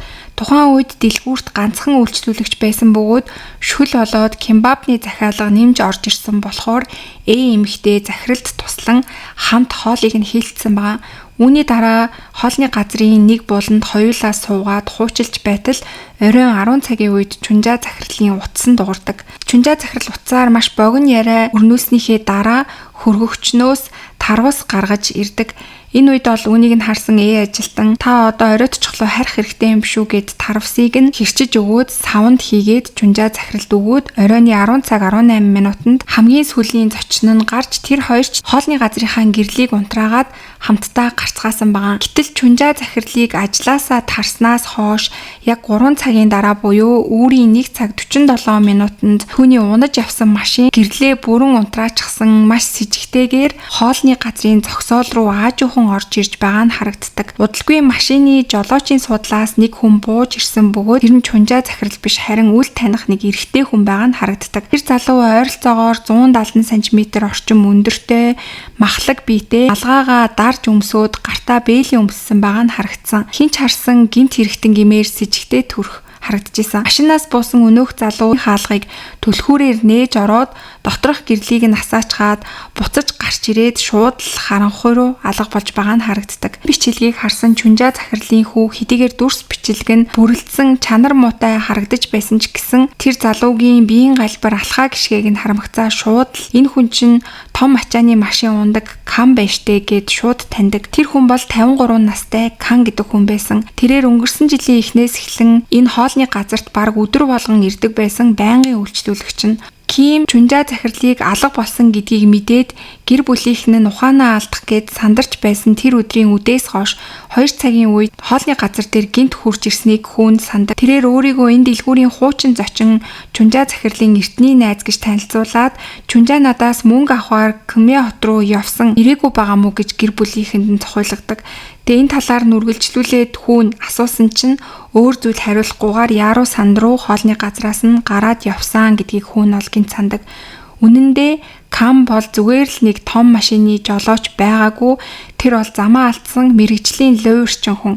Тэрээр голдуу хуваараа бизнес эрхлэгч мөнгөтэй хүмүүсийг бай болгон хууран мэхэлж мөнгийг нь салгадаг байсан бөгөөд хохирогчд нь мөнгөө буцааж авах гэж шаардах үед чамайг хүнд ч мэддэхгүйгээр газар доор булчхан шүү гэж амь насыг нь заналхийлсан сүрдүүлгүүдийг хийдэг байсан гэдэг нь сүулт ил болдог. Ингэж энэ тэндээс луйрдаж авсан мөнгө нь бүгдээрээ мөрөөдө тоглоомны ширээ рүү урсаад алга болдог байсан байна. За ийм зантай Каны нүдэнд бол мэдээж сард 100 сая воны орлого олдог мөнгөтэй Чунжаа захирал бол өртсөн нь ойлгомжтой. Анханасаа Кан өөрийгөө Чунжаа захиралтай ойролцоо насных гэдгээрээ далимдуулан түүнд маш найрсаг дотноор харьцаж байнга хоолны газарт нь ирж элдв зүйл хуучилж итгэлийг нь олсныхоо дараа маш сайн гой хөрөнгө оруулалт байна гэж хэлээд мөнгө зээлхийг хөрөнгө оруулахыг ятгах эхэлсэн байсан. Тэгээ энийг нь болохоор баталж байгаа нь Чунжаа захирлын банкны гүйлгээг нь шалгаад үзэхэд 2009 оны 3 дугаар сарын 27-ноос эхлээд алга болдог 5 дугаар сарын 18-ны өдрийг хүртэл нийт 11 удаагийн гүйлгээгээр Каны данс руу 50 сая воныг шилжүүлсэн баримт ол ил болсон. Хамгийн том асуудал нь Чунжаа захирал алга болохдоо өнөө хар үргэвчээ аваад алга болсон болохоор тэдний хооронд хийгдсэн нарийн гүйлгээний хуулбар, үрийн бичиг баримтууд бүгд хамт алга болсон байсан. Тийм учраас тэр хоёрын дунд яг ямар мөнгөний харилцаа байсныг хуулийнхаа тодорхой баримт нотлоготой болгож чадаагүй. Хохирогчийн хүүгийн зүгээс хоолны газрын барилгын ажил удахгүй эхлэх гэж байсан болохоор ямар нэгэн хөрөнгө оруулалтын зорилгоор мөнгө өгсөн байх гэж таамагласан. Гэвч үүний хариуд Кам бол би өмнө нь түүнд 75 сая вон зээлчихсэн байсан. Тэр мөнгөнийхөө 50 саяг нь л буцааж авсан гэж хэлжсэн. Тэгээ энэ нь бол ямар ч баримт нотлохоогүй ч гэсэндээ бас энийг эсэргүүцэгч ямар ч баримт нотлохоо байгаагүй. Гэхдээ мэдээж бол бүх с жиг Кан руу чиглэж байсан цагдаа нар ч түүнийг хамгийн гол с жигтэн гэж үзээд дээрэс нь хэрэг гардаг шүн хамт байсан ажилтан мэдүүлгээр оройн 10 цагийн үед захирал уцаар ирсэн гэж хэлсэн байсан. Тэгээ тэр дуудлагын бүртгэлийг нь шүүж үзэхэд уцаар залгасан хүн нь бол Кам байж таарсан. Энэхүү дуудлагаас хойш Чунжаа захирал дахин хизээч гар утсаа ашиглаагүй, утас нь холбогдохоо болсон. Тэгээ энэ хүртэл бол мөрдлөг хийсэн цагдаа нар Чунжаа захирлыг ажлаасаа тараад Кантай уулзахаар явж агаад тэгээд алга болсон байна гэж юу нь бол дүгнсэн. Ингээд мөрдөн байцаалтын гол анхаарал Кангийн тэр шөнийн цаг хугацаа руу чиглэж исэн. Сэжигтэн Кан хэрэг гардаг өдрийн оройн 7 цагт өөрийнхөө том машиндаа төмөр хавтан ачиж ирээд ачааны машины тусгай зогсоолд тавьсан. Тэгээд оройн 9 цагт өөрийнхөө хувийн саарл өнгийн Ласет суудлын машинаа унаад тэндээс 10 км-ийн зайтай Кмя хотын Кандун дахь төрлөх гэрлүүгээ явсан байсан. Тэрээр холоос хүүхдүүдээ гэртээ сайн ирсэн эсхийг зөвхөн нүдэрээ харчгаад буцаад машиндаа суугаад өнөөх ачааны машины зогсоол руугаа буцаж ирсэн байсан. Тэгээ маш харамсалтай нь бол тэрхүү ачааны машины зогсоол дээр ямар ч хамгаалтын камер байгаагүй. Харин цагдаа нар ухаалаг ажиллаж тэр хавийн шатхуун түгээх станцын камерыг олж авч чадсан. Тэрхүү шатхуун түгээх станцын камерыг хураагаад үзтэл ачааны машины зогсоол руу орж гарсан бүх машинууд бол бичигдсэн байсан. Тэгтэл тэндээс нэг машин гарчиж байгаа нь харагдсан нь Чунжаа захирлын өөрийнх нь машин байсан. Яг таг хэлэх юм бол шөнийн 10 цаг 41 минутанд ачааны агуулгын зогсоол руу захирлын машин орж байгаа нь бичигдсэн байсан. Энэ нь болохоор хоолны газраас нь энэ зогсоол хүртэл машинаар явхад яг 23 минут зарцуулагддаг ийм газар байсан. Тэгэхээр тэрээр ажилласаа 10 цаг 18 минутанд гарсан гэхээр цаг хугацааны хувьд бол яг Кантай уулзахаар энд ирсэн гэдэг нь бол батлагдчихсан. Ингээд бичлэгийг цааш нь үргэлжлүүлээд үзчихтэл нилээд хугацаа өнгөрч яг 3 цаг орчмын дараа буюу үүрийн 1 цаг 23 минутанд Чунжаа захирлын машин зогсоолоос гараад явж байгаа нь харагддаг. Тэгээ түүний явж байгаа зүг бол өөрийнх нь ажилуулдаг хоолны газрын зүг рүү гэдэг нь бол харагдсан. Тэгээд хоолны газрынхаа зогсоол түүний 1 цаг 45 минутанд ирж байгаа нь бол харагддаг. Үүнээс гадна цагдаа нар үүнийг батлах нэмэлт гэрчийг бас олдог. Үрийн 2 цагийн үед Каныг суулгаж явсан нэгэн таксины жолооч бол олддог байгаа. Энийг мэдээж хэрэгтэн захирлын машиныг ресторан дээр тавьчихад буцаж явах үед таарсан байгаа. Тухайн үед зорчигч малгайгаа урагш нь лав өмссөн байсан тул царайг нь бол тод харж чадаагүй ч замдаа зүгээр ойр зуурын зүйл ярьж явж байхдаа өөрийгөө том машины жолооч хийдэг гэж хэлснийг таксины жолооч бол маш тод санаж исэн. Бүр очих газар нь өнөөх ачааны машины зогсоол байсан бөгөөд үрийн 2 цаг 20 минутын үед такси зогсоол руу орж байгаа нь шатхуун түгээх станцын камерт яг таг бичигдэж үлдсэн байсан. За ингээд ер нь бол гэмт хэрэгтэй хинбэ гэдэг нь бол уг нь 100% тодорхой болсон. Чүнжаа захирал алга болсон тэр мөчөөс эхлээд түүний амьд байгааг илтгэх ямар ч банкны гүйлгээ, утасны тохио зэрэг амьд байгааг илтгэх тийм зүйл илрээгүй. Харамсалтай нь тэр хэдийний амь насаа алдсан байх магадлал өндөр байсан гэсэн үг байна. Алгын цаг хугацааг бол таамаглаж үзвэл тэрээр шөнийн 10 цаг 41 минутанд ачааны машины зогсоолд ирээд Кантаа уулзсан байх магадлалтай. Гэтэл Каны утасны бүртгэлийг харахад шөнийн 10 цаг 55 минутанд ажлын хамтрагчтайгаа маш тайвнаар утсаар ярьсан байсан. Тиймээс цагдаа нар яг тэр дундах 14 минутын хоосон зайд аллах үйлдэгдсэн байж болцсохгүй гэж бол үзэжсэн. За харин хаана энэ хэрэг үйлдэгдсэн байх магадлалтай вэ гэж үзэхээр ачааны тээврийн салбарын онцлогоос шалтгаалж тэр зогсоол дээр үүрээрч машинууд байнга нааш цааш холхиж байдаг байсан. Тиймээс Кан хүмүүсийн нүднээс далд гадны орчноос тусгаарлагдан чунжаа захирлыг ямар ч сэжиг ахуулахгүйгээр оруулж чадах ганцхан газар нь түүний өөрийнх нь машин доторх жолоочийн амралтын бүхэй гэсэн. Цагдаа нар шууд шүүхийн зөвшөөрөл авч Кангийн том машины доторх талыг нэг бүрчлэн нэгжиж үздэг. Гэхэд дотроос нь нийт 10 орчим цусны толб олдсон бөгөөд эдгээрийн нэг нь чунжаа захирлын ДНХ-тэй бол яг таардаг. Гэвч харамсалтай нь олдсон цусны толб бол хүнийг хүн алсан гэдгийг шууд нотлоход бага хэмжээтэй байсан.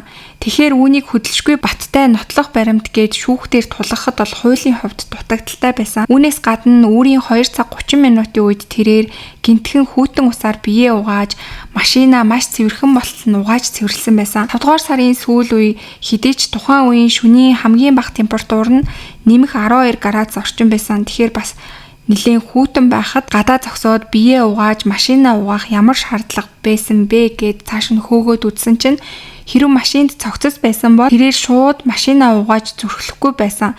Тэгвэл захирлын машиныг унж хоолных нь газар руу явсан өөрийн 1 цаг 23 минутаас таксигаар буцаж ирсэн 2 цаг 30 минутын хооронд цогцсыг зөөж нуух ямар ч цаг хугацааны боломж байгаагүй. Тэгэхээр аллах гарсан гэх шөнийн 10 цаг 55 минутаас өөрийн 1 цаг 23 минутын хооронд цогцсыг нуух устгах ажиллагаа хийгдсэн байж харж байна гэж юу нь цагдаа нар үздэг. Цагдаа нар тусгай үнэрч нохоо дагуулan ачааны машины зогсоол орчмын бүх газрыг нэг бүрчлэн самансан ямар ч улмөр олж чаддаггүй. Маш хүчтэй сэжигтэн байгаад исэн боловч цогц нь олдохгүй, баримт нь дутагдaltaй байсан болохоор түүнд аллагын хэрэг тулгаж чадахгүй гацаанд орцоодог. Мөрдөн байцаах хан мөргөх яг тэр мөчөд цагдаа нарын толгойд нэг бодол орж ирсэн. Тэр нь Кангийн өөрийнх нь хувийн судлалын машин болох Ласетаг шалгая гэсэн бодол орж ирдэг. Ингээд цагдаа нар Ласете машины явсан чиглэлийн камеруудыг нь шүүгээд үзтэл шөнийн тэг цаг 16 минутаас үрийн 1 цаг 7 минут хүртэлх 51 минутын хугацаанд өнөөх суудлын машин хаашаа ч юм хөдөлж авсан нь тогтоогддог. Цагдаа нар тэрхүү машины явсан байж болох маршрутыг дагаж хайлт хийсэн ч харамсалтай нь бас юу ч олж чадаагүй. Ингээд арга мухардсан цагдаа нар хамгийн сүүлчийн боломжоо ашиглахаар шийдэн сэжигтнийг цагдаагийн газар шууд дуудан тулгаж түүнээс байцаалт авах тактикийг ашиглахаар болдог. Цагдаагийн газарт ирсэн Кан мэдээж хэрэг би энэ хэрэгтэй ямар ч холбоогүй гэж зүтгэжсэн камерын дүрс чинь ийм чанаргүй бүрлдсэн байхад намайг гэж яаж мэдж байгаа юм бэ? Та нар намайг дарамтлж гин гэж ер нь бол цагдаа нарын эсрэг тохуурч исэн. Тэрээр хэрэг гарахаас өмнөх өдөр буюу 5 дугаар сарын 17-ны өдрийн үдээс хойш 2 цаг хоолны газарт орсноос хойш чунжаа захирлыг дахиж юусаа хараагүй гэж цагдаа нарт бол мэдүүлж исэн. 18-ны шүн залгасан утасны дуудлагынхаа тухай хэлэхдээ зүгээр л ойр зуурын минь мэдэх гэж залгасан гэж хэлсэн. Тэгээд өөрийнхөө хэрэг гарах үед хаана байснаа тайлбарлахдаа би хүүхдүүдээ харахаар хөдөө гэрлүүгээ яваад шөнийн 11 цагт ачааны машины зогсоол дээр буцаж ирээд үрийн 2 цаг 22 минут хүртэл зогсоолын хажуудах жижигхэн ногооны талбайд ус цацаж усалсан. Тэгээд үрийн 2 цаг 22 минут найзтайгаа түр уцаар ярьчаад машина контейнерийн офис руу шилжүүлж тавиад машина угааж биеэ угаачгаад өглөөн нь өөр хот руу ажилдаа явсан гэж маш нарийн тодорхой байцаалтыг өгдөг. Тэгэхээр түүний мэдүүлэг бол тэр шөнө Чунжаа захирлыг юусаа хараагүй, түүний машиныг ч хараагүй гэсэн байр суурьтай байсан. За ингээд хамгийн том асуудал бол цагдаа нарын олж мэд баримтууд нь шууд бус нөхцөл байдлын баримтууд байсан болохоор Канг худлаа ярьж байгаа гэдгийг мэдчихсэн боловч баталж чадахгүй яг хүн алсан гэдгийг шүүхтээр нотлох боломжгүй болдог. Мөн түүний гар хүзүүн дээр олон тооны маажсан шарах сориуд байсан боловч байцаагч нар үнийг асуухад би хөдөө явж байхдаа өвс хадаж байгаад гараа ингэчихсэн юм а гэж гүрийсээр л байсан. Үүнийх нь эсрэг бол цагдаа нар ямар ч нотлох баримт гаргах боломжгүй хിവэрлээсэн. За ингээд энэ хэрэг бол маш тодорхой, бүх зүйл нь тодорхой байсан боловч яг баттай нотлох баримт болоо Чунжаа захирлын цогцос олдоогүй учраас хүн амны хэрэг гэж тооцоход маш хэцүү байсан учраас шүүхээс болохоро түүнд хүн амны хэрэг биш зөвхөн Чунжаа захирлын машиныг зөвшөөрлгүй унсан, өөрөөр хэлбэл машиныг хууль бусаар ашигласан мөн хулгайн хэрэгээр шүүхэд шилжүүлээ түүнд 1 жилийн хорхиалыг оноосон байна. Тэгээ одоогийн байдлаар болохоор Кам бол мэдээж ганцхан жил шорондоо хоригдоод тэгээ маань нийгэмдэр гараад ирчихсэн чөлөөтөө амьдарч байгаа гэсэн үг байгаа. Тэгээ түүнийг бол шоронгоос гарсныхаа дараа хаана юу хийж амьдарч явж байгаа нь нууцлагдмал хэвээр байгаа юм бэлээ. Тэгээд Чунжаа захирлын алга болсон хэрэг хэвлэл мэдээлэлээр цацагдсны дараа гэмт хэрэг судлаачид, шинжээчид үүн дээр бол олон төрлийн дүн шинжилгээ хийсэн байдаг. Тэдний ихэнх нь энэ хэргийг Кан ганцаараа үйлдээгүй байх магадлалтай гэж юунаас сэжгэлж исэн. Үүнийг дагаад дахин 2 хүний зүг нийгмийн хардлага чиглэсэн бөгөөд тэд бол Кангийн хамтран амьдрагч эмэгтэй болон түүний төрсөн ах байсан. Кан хэрэг гардаг 19-ны үүрээр өөрийн хамтран амьдрагч эмэгтэйтэйгээ утсаар 22 удаа ярьсан байсан. Энэ нь тэдний өдөр тутмын ярианы давтамжтай харьцуулахад бол маш олон удаагийн дуудлага байсан. Мөн Кангийн хувьд бичиг үсэг мэдгүй, уншиж бишиж чаддаггүй хүн байсан. Өөрөөр хэлбэл тэрээр банкны ямар ч гүйлгээ үйлчилгээ ганцаараа хийх чадваргүй хүн байсан. Тийм болохоор түүний ахыг бас түүнд тусалсан байх магадлалтай гэж бол хүмүүс үздэг. Чунжаа захирал алга болсноос хойш бол одоо ингээд 10 хэдэн жил өнгөрцөн түүний гэр бүл үр хүүхдүүд нь эцэс төгсгөлгүй шаналлалт өвдөлтөн дунд ээжигээ хайж санаж өдий хүртэл амьдарсаар байгаа. Тэгээ одоо хүртэл бол түүний цогцос олдоогүй учраас энэ хэрэг нь аллах гэж албан ёсоор бол зарлагдаагүй сургаггүй алга болсон хэрэг гэсэн нэршилтэйгээр хавтас хэрэг нь хаалттай байгаа. Ийм маш харамсалтай хэрэг байлаа. За ингээд өнөөдрийн та бүхэнд бэлтгэж хүргэсэн хэрэг бол энэ төрөйд өндөрлөж байна. Тэгээ энэ хэрэг бол үнэхээр харамсалтай ийм хэрэг байгаа. Яг хэрэгтэн хэрэг үйлдсэн хүн нь тодорхой юм шиг харагдаж байгаа боловч ямар ч баримт нотлохоогүй гэснээс болоод ганцхан жилийн ялыг үрээд нийгэмдэр гараад ирчихсэн. Бас яг тэр Чунжаа захирлын цогцос хаана байгааг нь мэдэгдэхгүй үнэхээр харамсалтай ийм хэрэг байлаа. Одоо энэ хэрэгтний хувьд бол яг өөрөө хэрэгээ хүлээгээд гимшээд цагдаагийн газарт хэрэгээ хүлээж гэр бүлийнхнээс нь уучлалт гуйхаас өөр ямар ч тийм баримт нотлохоо болоход бол маш хэцүү байгаа гэж цагдаа нар гэмт хэрэг судлаачид үздэм билээ. Тэгэхээр энэ хэрэгтэн оройтсон ч гэсэндээ өөрөө яг хэрэгээ ухамсарлаад цагдаагийн газарт ирж хэрэгээ хүлээгээсэй л гэж хүмүүс найдаж хүлээсээр байгаа ийм маш харамсалтай, унигтай ийм хэрэг байлаа. 2009 оны 10 дугаар сарын 10-ны үүрийн 4 цаг 46 минутанд гинтийн чанга нүргийн нам гүн байдлыг бут нэрэгдэг. Энэ чимээ хөрш зэрэгэлдээх бүх хүнийг сэрээсэн. Хэдэн хормын дараа Сөүл хотын Мямуг дундах орон сууцны хагас зойрын давхрын орон сууцанд гал гарсан тухай дуудлага гал сөнөөх газарт ирдэг. Дуудлагын дагуу гал сөнөөгчдийг очиход гал хэдийнэ байшинг бүхэлдэн бүрхсэн байсан бөгөөд маш аюултай нөхцөл байдал үүсээд байсан. Гал гарч буй байшинд 4 ам бүлтэй гэр бүл амьдардаг байсан. Аав нь 51 настай Жан, 49 настай ээж нь Ким, тэдний 19 настай охин болон 17 настай хүү. Ингээд ам бүл дөрүүлээ амьдардаг байсан. Гэвч тэр байрнаас хүмүүс сандран зогтож байхад энэ гэр бүлийнхнээс хинч харагдаагүй. Гал сөнөөгчд зойрон давхарлуу чиглэн удалгүй тэд хүнд бэрцсэн ээж Кимтэй тааралддаг. Тэрээр биеийнхээ бүх хэсэгт түлэгдэлт авсан байсан бөгөөд өмдөн дээр нь унтраагүй дүл хүртэл ассан чигээрээсэн. Гал сөнөөгчдтэй тааралдсан ээж нь миний охин тэр байшинд байгаа гэж хэлээд ухаан алдаж ундаг. Гал сөнөөгчд дүлийг хяналтандаа авахын тулд авахын зэрэгцээ амьд үлдсэн хүмүүсийг хайхад анхаарлаа хандуулан гэрлүү орж удалгүй өрөөнд байсан охиныг ч амжилттай аварч гаргаж ирдэг. Түүний биеийн бүх хэсэгт 3 дугаар зэргийн төлөгдөлт үүссэн байсан бөгөөд ухаан алдсан байдалтай байсан. Түүний арьс булчин мэдрэлэн гэмтсэн маш хүнд байдалтай харагдаж байсан. Аврагдсан ээж охин хоёрыг бол гал хамгаалагчид шууд эмнэлэгт хүргэсэн ч эцэст нь шархаад аач чадалгүй харамсалтайгаар амь насаа алдцгаадаг. Харин тэр гэрт энэ гэрийн эзэн болоод хүү хоёр байгаагүй. Азар тэр хоёр өмнөх өдрөөс хойш гэрээсээ хол байсан тул галаас мултарч чадсан байсан.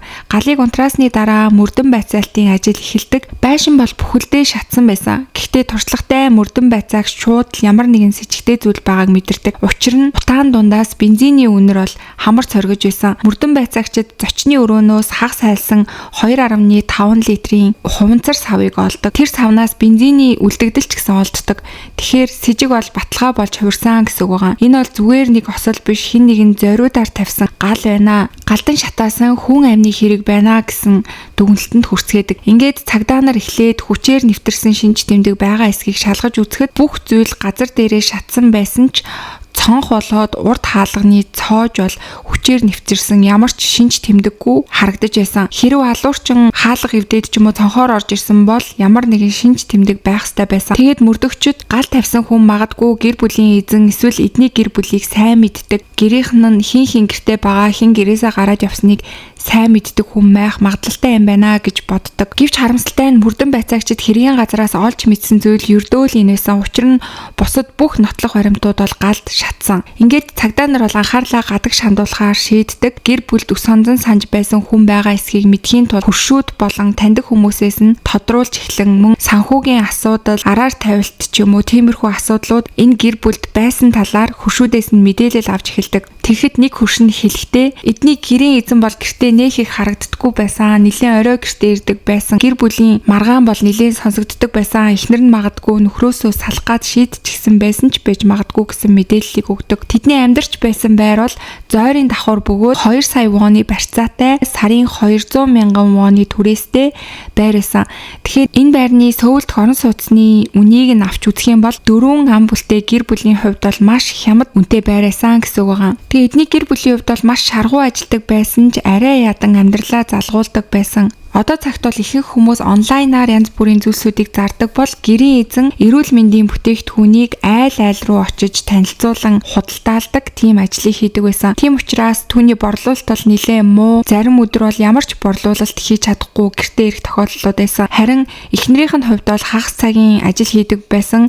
Ухуул хуудсууд тараах, энд тэнд сурталчилгааны цаасуудыг наах гэх мэт ажлыг хийн сард 500 мянган орчим воныг олдог байсан. Гэхдээ мэдээж эхнэрийн олсон 500 мянган воноор 4 хүнтэй ам бүл бол хангалттай амьдрна гэдэг бол боломжгүй. Тэдний нөхцөл байдлаас шалтгаалan охин нь их сургуульд тэнцсэн байсан боловч их сургуулаа орхиж өсчний газарт туслахаар ажилд орон баг зэрэг цалин авч гэр бүлийнхэндээ нэмэр болдог байсан. Эхнэр охин хоёр нь туслаж байсан ч гэсэн тэдний санхүүгийн байдал бол ерөөсөө дээрдэхгүй л байсан. Тэгээ энэ байдлаасаа болоод эхнэр нөхөр хоёр мөнгнөөс болж хоорондоо нэлээд муудалцдаг болж эхэлсэн.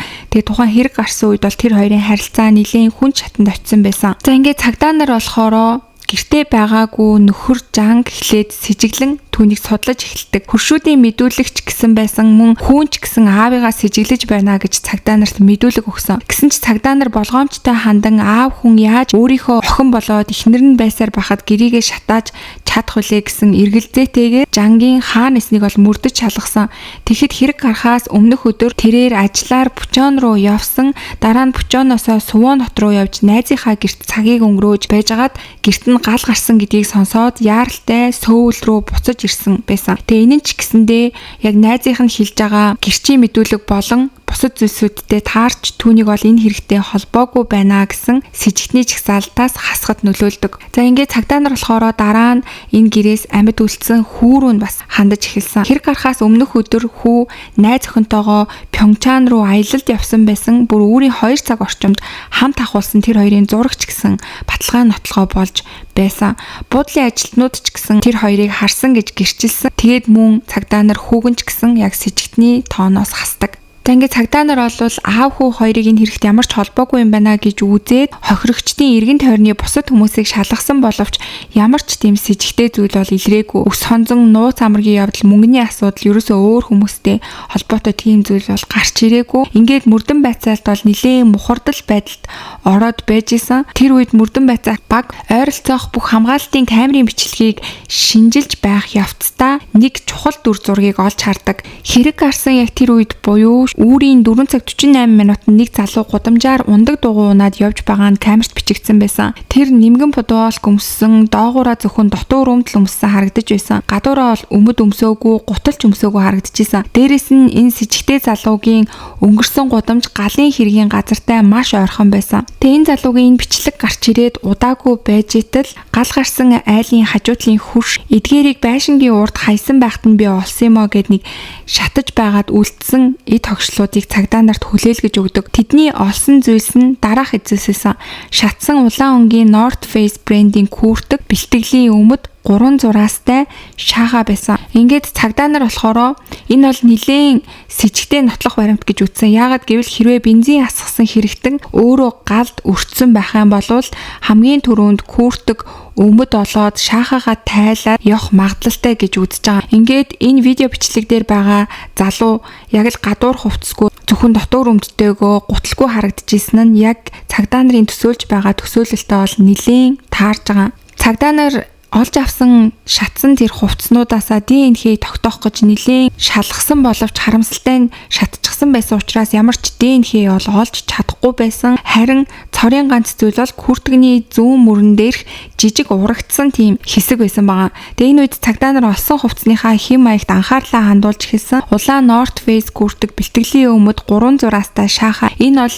2000-аад оны сүүлээр Солонгосын өсвөр насныхны дунд маш их алдартай болж байсан загвар байсан. Энэ нь ихэвчлэн танхаа гэр орноосоо дайдсан хүүхдүүдийн дунд бол маш их алдартай байсан ийм хувцлалт байсан болохоор цагдаа нар хувцсны зурагтай хуудсыг бол шууд тарааж тухайн бүс нутгийн өсвөр насны хүүхдүүд болоод гэрээсээ оргон дайдсан хүүхдүүдээс бол энэ куртгийг мэдих талаар нь асууж эхэлдэг. 7 хоногийн турш мөрдөн байцаалт явуулсны дараа ямар ч гэрчийн мэдүүлэг ирээгүй цагдаа нар бүх итгэл найдвараа алдаад байж ах яг тэр үед цагдаагийн газарт нэг жижиг хэрэгээр шалгагдаж байсан хүү санамсаргүй байдлаар ухуул хуудсыг олж хараад цагдаа нарт хэлдэг.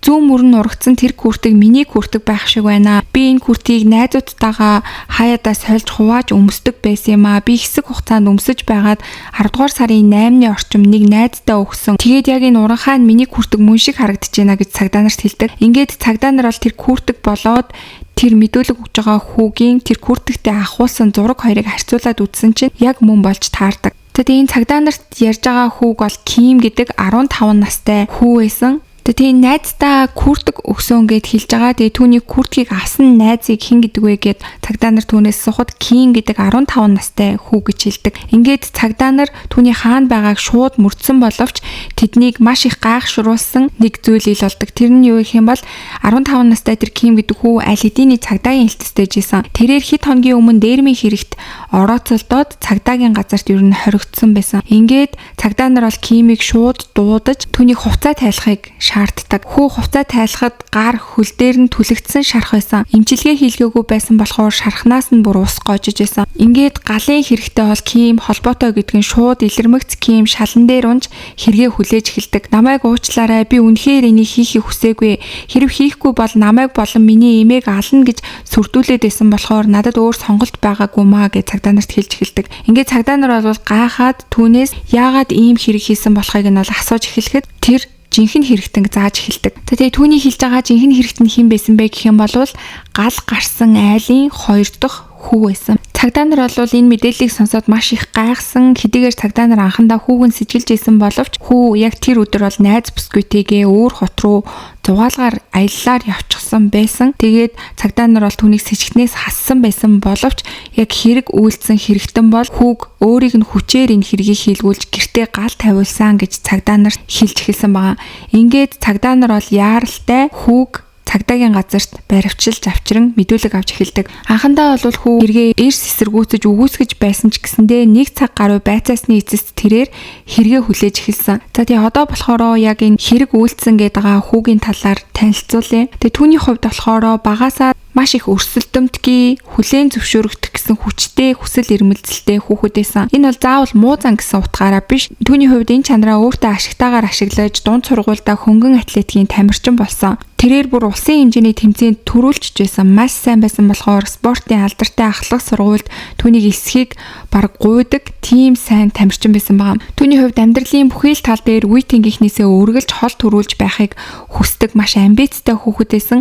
Жишээлх юм бол нэг удаа найз нь үнэхээр үнэтэй зүйл худалдаж авснараа гайхуулахад хүүхдүүд олвол тэрийг нь хараад ямар гоё юм бэ гэд атаархаад өнгөрсөн.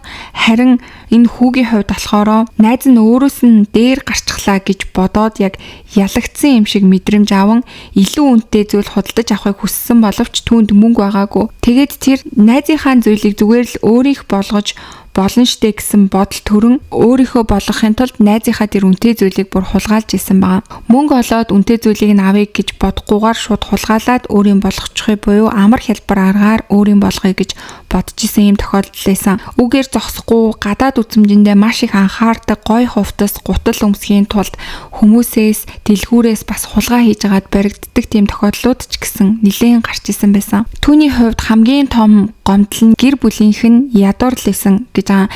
Тэрээр нэг удаа хөнгөн атлетикийн тэмцээнээс шагналын мөнгө авсан. Тэгээ тэр мөнгөө гэртээ авчирч өгсөн байгаа. Тэр нь хэдэн сая вон байсан. Гэвч аав ээж нь мөнгөгүй учраас хүүгийнхээ олж ирсэн мөнгийг амжиргаандаа зарцуулна гэж аваад түүнд нэг 10-20 мянган вон л өгсөн байгаа. Энэ үед бол түүний уур маш их хүрсэн. Ягаад өөрийнхөө олсон мөнгийг гэр бүлийнхэндээ өгж байгаа юм бэ? Гэрийнхэн маань хэрвээ мөнгөтэй байсан бол би энэ мөнгөө өөртөө зарцуулах боломжтой байсан гэсэн бодол төрж исэн. Тэгээ яг тэр жилдээ болохоор түүний хувьд мотоциклийн осолд орж шөрөмсөө тасалсан байгаа. Хөнгөн атлетикийн тамирчны хувьд бол энэ карьер нь дуусах маш том гэмтэл байсан. Үүнээсээ болж спортоо орхихоо аргагүйд хүрч тэрээр төөрөгдөл уур хилэнгийн харанхуй үеийг туулж эхэлсэн гэж байгаа. Учир нь түүний өнцгөөс харахад бусдаас өөрийгөө давуу гэж мэдэрдэг, өөрийг нь давуу гэж мэдрүүлдэг байсан цорын ганц зүйлээ бүрэн алдсан гэсэн үг байгаа. Тэгээ үүнээс хойш бол түүний хувьд улам илүү зөрүүд зан авиртай болж эхэлсэн. Сургуульдаач явхаа болж танхаа хүүхдүүдтэй, орон байргүй хүүхдүүдтэй нийлэн янз бүрийн хууль бус үйлдэлүүдийг хийж эхэлсэн. Тэгээ энэ үед нь бол мэдээж түүний эцэг их зүгээр хараад суугаагүй. Ялангуяа түүний аав түүнийг зөв замд нь оруулахын тулд үглэж, заримдаа бүр гуйж, байнга түүнтэй ярилцдаг байсан боловч ерөөсөө тус болж чадаагүй. Тэрээр зам байдлаа өөрчлөх нь бүхэл өөрт нь санаа зовсон аавыгаа юу хийхийг нь зааж байна гэж гомдож яагаад намайг ийм хогийн цэгт төрүүлсэн юм бэ гэж хүртэл аав руугаа хашгичж исэн баг. Тэгээ иймэрхүү байдлаар амьдарч байхад нэг өдөр аав ээж хоёроо мөнгнөөс олоод маргалдаж байгааг тэр санамсаргүй сонсчихдог. Тэд мөнгө хомс байгаа тул даатгалын хураамжаа цаашид төлөх боломжгүй гэсэн тиймэрхүү зүйлсүүдийг хоорондоо ярьж исэн. Тэг үүнийг нь сонсоод тэр бид нэр даатгалд хамрагддсан байж тээ гэсэн бодол гинт толгойд нь орж ирээ. Хэрвээ ээж, аав, эгч маань нас орчих юм бол 3 хүний даатгалын мөнгө над дээр ирэх юм байна гэсэн маш аимшигтай бодлыг тээж эхэлсэн байгаа. Ингээд тэр мөчөөс эхлэн тэрээр төлөвлөж эхэлсэн. Төлөвлөж байхдаа тэр бүр ямар байр хаана худалдаж авах уу, мөнгөө юунд өрөх үү гэдгийг хүртэл урьдчилаад төлөвлөчихсөн байсан. Ингээд төлөвлөгөөгөө хэрэгжүүлэхийн тулд бол эхлээд тэр ойр хавьдаа амьдардаг тэнмэл хүүхдүүдийг ашиглан гэртээ гал тавиулахаар төлөвлөсөн. Гэвч мэдээж түүний үгэнд ороод гэрийг нь галдан шатаах хүүхэд бол ерөөсөө олдоогүй. Тийм учраас тэр ингэж хүмүүсээс гуйх юм бол хүн олж чадахгүй юм байна. Зүгээр л хүчээр хүнийг дарамтлж агаад гэртээ гал тавиулах хэрэгтэй юм байна гэж бодоод нөгөө гал тавьсан Ким хүүг сонгосон байсан. Ким хүүгийн хувьд бол эмээтэйгээ хоёулахнаа амьдардаг хүү байсан. Тэгээд энэ байдлыг нь ашиглан хэрвээ чи миний хэлснээр хийхгүй бол би эмээгийн чинь 8 насыг хөнөөнө гэж түүнийг занал хийлээд айд сандарсан хүү түүний санал болгосон тэр зүйлийг нь хүлээж авсан байгаа. Хэрвээ гэрт нь гал тавиад даатгалын мөнгөө хүү авчих юм бол түүнд зохих ёсны хувийг өгнө гэж санал болгосон байсан. Ингээд хүү Кимд гэрийнхээ нөөц түлхүүр хаана байгааг хэлж хідэн цагт гэрлөө нь очоод яг ямар байдлаар гал тавих вэ гэдэг бүх зүйлийг өөрөө төлөвлөж түүнд зааж өгөөд тэгээд өөрөө яг тэр өдөр бол найз охинтойгоо зугаалгаар аяллаар явсан байсан. За ингээ хэрэг гарсан өдөр бол үүрийн 4 цагт Ким бензинтэй саваа авч ундаг дугуугаар хэргийн газар руу очоод нөөц түлхүүрээр хаалгыг нь онгойлгож дотог шорон гал тавьсан байгаа. Тэг гэрт бол гадны хүн орж ирснийг ээж нь олоод их чинь юусоо анзаараагүй тэгээд тэр барьж очсон бензинээ цацсан дараа насаагуураар хасаад гэрийг нь шатаасан.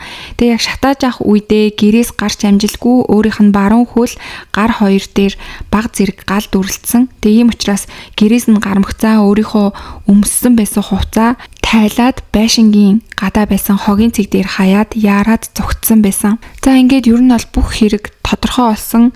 Тэгээ шүүх хурал дээр болохоор бас хүүгийн хэлсэн нэг үг бол бүр үнэхээр аимшигтай байсан.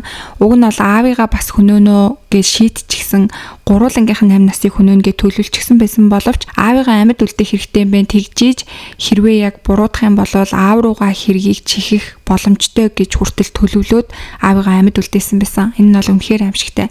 За тэгээ шүүх хурал дээр болохоор эхлээд прокурорууд бол найзыгаа аллах хийхэд хүргэсэн гэж буруутгаж исэн. Тэгээ насанд хүрээгүй хүүхдийн шүүх хурал байсан болохоор дэлгэрэнгүй мэдээллүүд нь бол ил болоогүй. Гэхдээ эцэст нь хоёулаа 13 жилийн хорих ялуудыг бол авцгаасан байгаа. Ингээд 17 настай хүү болоод 15 настай хүү хоёулаа 13 жилийн ял аваад шоронд орсон.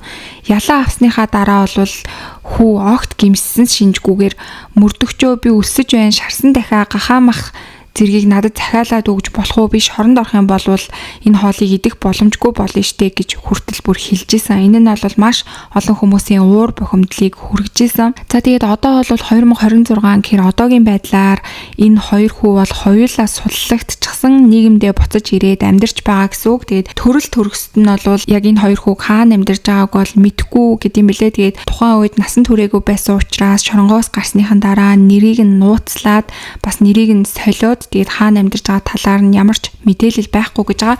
Тэгээд энэ хоёрын хувьд бол одоо хоёулаа нэг 30 гаруй настай яг эд нийгэмд хийж бүтээж амьдрал босгох насан дээрээ явж байгаа гэсэн үг. Тэгээд ийм аимшигтай хэрэг хийчээд одоо л юу ч болоогүй юм шиг амьдарч байгаа гэдэг нь бол бас үнэхээр аимшигтай санагдсан. 2024 оны 4-р сарын 1-ний өдөр Солонгосын Кёжэд амьдардаг нэгэн ээж маш төвшөөртэй утасны дуудлага хүлээж авдаг. Утасны цаанаас сонсогдсон үгс нь ээжээ гуйж байна, нааша хурдан хүрээд ирээж Синжин намайг аимшигтай зодчихлоо гэж хэлдэг. Уйлан байж тусламж гуйж байсан тэр хүн болохоор 21 настай И Хюжин гэдэг охин байгаа. Энийг сонсоод бол ээжийнх нь зүрх пал хийж юу болоод байгааг ойлгож амжаагүй байтал утасны цаанаас өөр нэг хүний дуу гарсан нь Ким Сүнжинийх байсан. Байна уу И ихчээ Хюжиний нүүрний зүүн тал нь нилээд хавдчихсан байна. Намайг үнэхээр уучлаарай гэж хэлдэг. Тэгээ түүний хувьд болохоор согтуу байсан бөгөөд юу ярьж байгаа нь мэддэхгүй. Яриа нь бол ингээд ээдрээд исэн. Ээж нь шууд луудлагыг амгцаа маш их сандарсан учраас охиныхоо амьдардаг байр руу машина барин дахин охиныхоо байранд очоод маш их өвдөлж мэдэрч байна гэж хэлсэн охиноо аваад шууд мэдээж яаралтай эмнэлэг рүү очдог. Хюжиний биеийн байдал бол нэлээд хүнд байсан бөгөөд түүний нүүрний зүүн тал бүхэлдээ хавдаж нүднийх нь цусны судснууд нь хагарсан байсан. Түүнчлэн хүзүүн дээр нь боолтын тодорхой мөрнүүд үлдсэн байсан. Бас баруун хөл өвдгнөөсөө эхлээд хөлийн үзүүр хүртлээ бүхэлдээ хөхөрлөлтөөр бүрхэгдсэн. Энэхүү гэмтлүүдээс гадна Хюжиний оншин тархины гэмтлийн гаралтай хатуу хальсанд орох цус харуулт гэсэн онш байсан. Тэгээ энэ болохоор өөрөөр хэлэх юм бол тархинд нь цус харуулт үүссэн байна гэсэн үг. Охины биеийн байдал маш хүнд байсан болохоор эмчнэр түүнийг сэхэн амьдруулах тасагт шилжүүлэх талаар хүртэл тэр үед ярилцжсэн. Азар түргэн шуурхай эмчилгээ хийсний ачаар охины биеийн байдал төр хугацаанд дэгдэх шиг болсон. Тэр хооронд Хюжин цагдаад бас өргөдөл өгж ярих боломжтой болж үгээрч зогсохгүй бүр найз нөхдөдөө хүртэл холбоо барьж ярьсан. Нүүрнийх нь хавдар баг багаар бууж хөхрөлтүүд нь баг зэрэг бүдгэрж эхэлж байгаа юм шиг байсан боловч гинт удалгүй тархины цус харвалтын дараа хүндрэлүүд илэрч эхэлдэг. Гинт охин уналт таталт өгж толгой нэрхэхээс гадна хий юм харж хий чимээ сонсож эхэлсэн. Ингээд удалгүй эцэст нь нэмлэг твцнээс хойш 9 дэх хоног буюу 4 сарын 10-ны шөнө маш харамсалтайгаар Хюжин амьсгал хураадаг. Үхлийн шалтгаан нь толгойдоо авсан гэмтлийн улмаас үүссэн цусны халдвар гэсэн онш байсан. Тухайн үед ахуулсан рентген зураг дээр түүний бие бол бүхэлдээ өрөвсөлтэй байгаа. харагдаж байсан. Охиногийн талцсан аав ээж хоёрын хувьд бол бүр маш хүнд шокийн байдалд орсон. Тэгээд Хьюжин охины амь насыг хөнөөсөн түүний найз залуу болох Сэнжин тэр хоёр бол 3 жилийн өмнө танилцсан хоёр байсан. Тэгээд маш удаан хугацаанд бол Сэнжин Хьюжин охины охин сэтгэлтэй болсон гэд түүний араас хөөцөлдөж хэрэг болохоос 2 жилийн өмнө буюу 2022 оны 4 сард тэр хоёр бол албан ёсоор үерхэж эхэлсэн. Үерхлийнхаа ихэнх үед бол Сэнжин шиг халамжтай хүн байгаагүй. Охины цүнхийг байнга байрж явдаг, түүнийг байнга халамжилдаг, бүр гарных нь хумсыг хүртэл өөрөө байнга авч өгдөг байсан. Гэвч удалгүй тэрээр жинхэнэ төрхөө харуулж эхэлсэн. Үнэн дээр найз залуу Сэнжиний хувьд бол анханасаа л огцом ууртаа түрэмгий хүчирхийлэгч талдаа зан ааштай нэгэн байсан. Ахлах сургуульд байхдаа л энэ нь нилийн сурагчдын дунд ч гэсэн маш ууртай, гинт уурладаг гэдгээрээ алдаршчихсан тиймхүү байсан. Өөрөөсөө хамаагүй ахмад насны сургуулийнхаа хамгаалагч руу хүртэл хараалын үг урсгаж, сургуулийнхаа хэд хэдэн хүүхдүүдтэй зодтолж исэн ийм түүхтэй байсан. Таг хугацаа өнгөрөхөд найз бүсгүйгээсээ мэдээж нууж исэн тэр түрэмгий зан чанар нь бол илэрч эхэлсэн. Хьюжинийг янз бүрийн хараалын үгээр хараадаг болж эхэлсэн байгаа. Тэг өөрийг нь хараагаа зогсохгүй бүр ууралсан үедээ заримдаа бүр аав ээжийг нь хүртэл хараадаг байсан. Тэг түүний энэ хүчирхийлэл бол хил хамаар хязгаарлагдаагүй. Үерхэж эхснээсээ хойш 8 сарын дараа буюу 2022 оны 12 сараас эхлээд Кимсэнжин охинд гар хурж зодож эхэлсэн. Үүнээс хойш энэ бие махбодын хүчирхийлэл нь бараг л өдөр тутмын зүйл шиг болж хувирсан. Тэг түүний хувьд бол найз охиноо зодоход ямар ч шалтгаан байгаагүй. Түүний сэтгэл санаа таагүй байх, эсвэл охин түүний баг зэрэг уурыг нь хүргэсэн зүйл өчүүхэн төдий хийх төдийд л шууд найз охиныхоо өснөөс цулгааж, газар унгааж, цохиж нүддэг болсон байгаа. Сэнжиний хувьд бол 187 см өндөртэй 73 кг жинтэй залуу. Харин найз охин Хьюжиний хувьд бол 165 см-тэй 52 кг-тай охин байсан. Сэнжин Хьюжинийг байнга ингэж зодж байгаа нь бүр сүулдэ даамжраад хоёулаа байхдаа зоддог байсан бол сүулдэ бүр хүмүүс байхад хүртэл олон нийтийн газар хүртэл Хьюжинийг зодж исэн. Тэгээд энэнээс нь болоод хүмүүс бүр цагдаад хүртэл мэдэгдэж цагдаа ирж тэр хоёрыг салгаж исэн тохиолдлууд ч байсан. Хьюжинийг зодуулж байгааг мэддэг болсон найзууд нь түүнээс байнга Сэнжинээс салж түүнийг орхихыг зөвлөдөг байсан. Тэг Хьюжин ч гэсэн өөрөө түүнээс салахыг бол нэлээд хүсэж исэн байгаа. Тэг хит хит удаа түүнээс салахаар оролцсон боловч Сэнжин хэрвээ чи надаас салах юм бол би чамайг алж ич санаа амрна гэд бүр их түүнийг дарамтлж исэн болохоор бас айгаад хэсэг салахгүй явсан. Тэгээд зодсныхоо дараа түүнийг ална гэж хэлснийхаа дараа ч юм уу хэд хоногийн дараа өөрөө буцаж Хьюжин дээр ирээд уйлаад намайг уучлаарай би дахиж хизээч ингэхгүй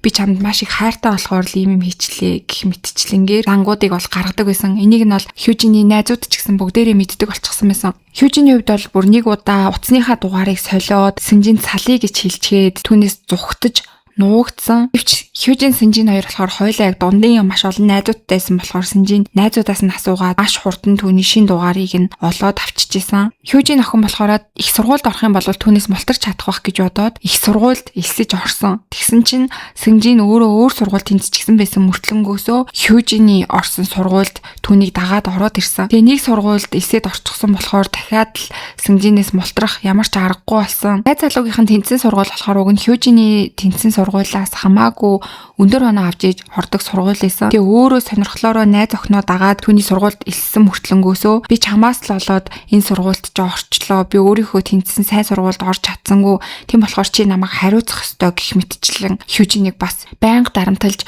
охины утсыг бол бүр байнга шалгаж ямар шин найзтай болсон, ангид чи ямар залуу байна гэх мэтчлэн бүх зүйлийг нь бол хяндаг байсан. Тэгээ ийм хөө байдлаар энэ хоёр үргэлж жагаад нэг удаа Сэнжин арх ус үедээ Хьюжинийг бол бүр маш аимшигтай зодсон. Тэр үед болохоор бүр Хьюжин өөрийнхөө сошиал хаяган дээрээ би найз залуудаа өдөр болгон зодуулж байна. Хамарныхаа нэг талын нүхээр амьсгалж чадахгүй байна. Нэг нүдэрээ ч гэсэн бараг харж чадахгүй байна гэх мэтчлэн үгсүүдийг бичсэн байсан.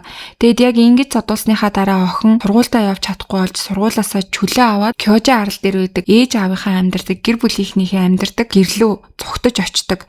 Гэвч Сэнжин бол ямар ч эргэлзээгүйгээр өөрөө ч гэсэн сургуулаасаа гарч охиныг даган Кёжи руу амьдрах гад яваад очичихсон. За энэ хүртэл бол та бүхэн сонсоод яагаад эртгэн тусламж аваагүй юм бол яагаад төвчээд байгаа гэсэн юм бол цагдаад яагаад хандаагүй болоо гэж бодож иж магадгүй. Гэвч Хьюжиний хувьд болохоор цагдаад бүр 12 удаа хандчихсан. Гэвч юу ч өөрчлөгдөөгүй.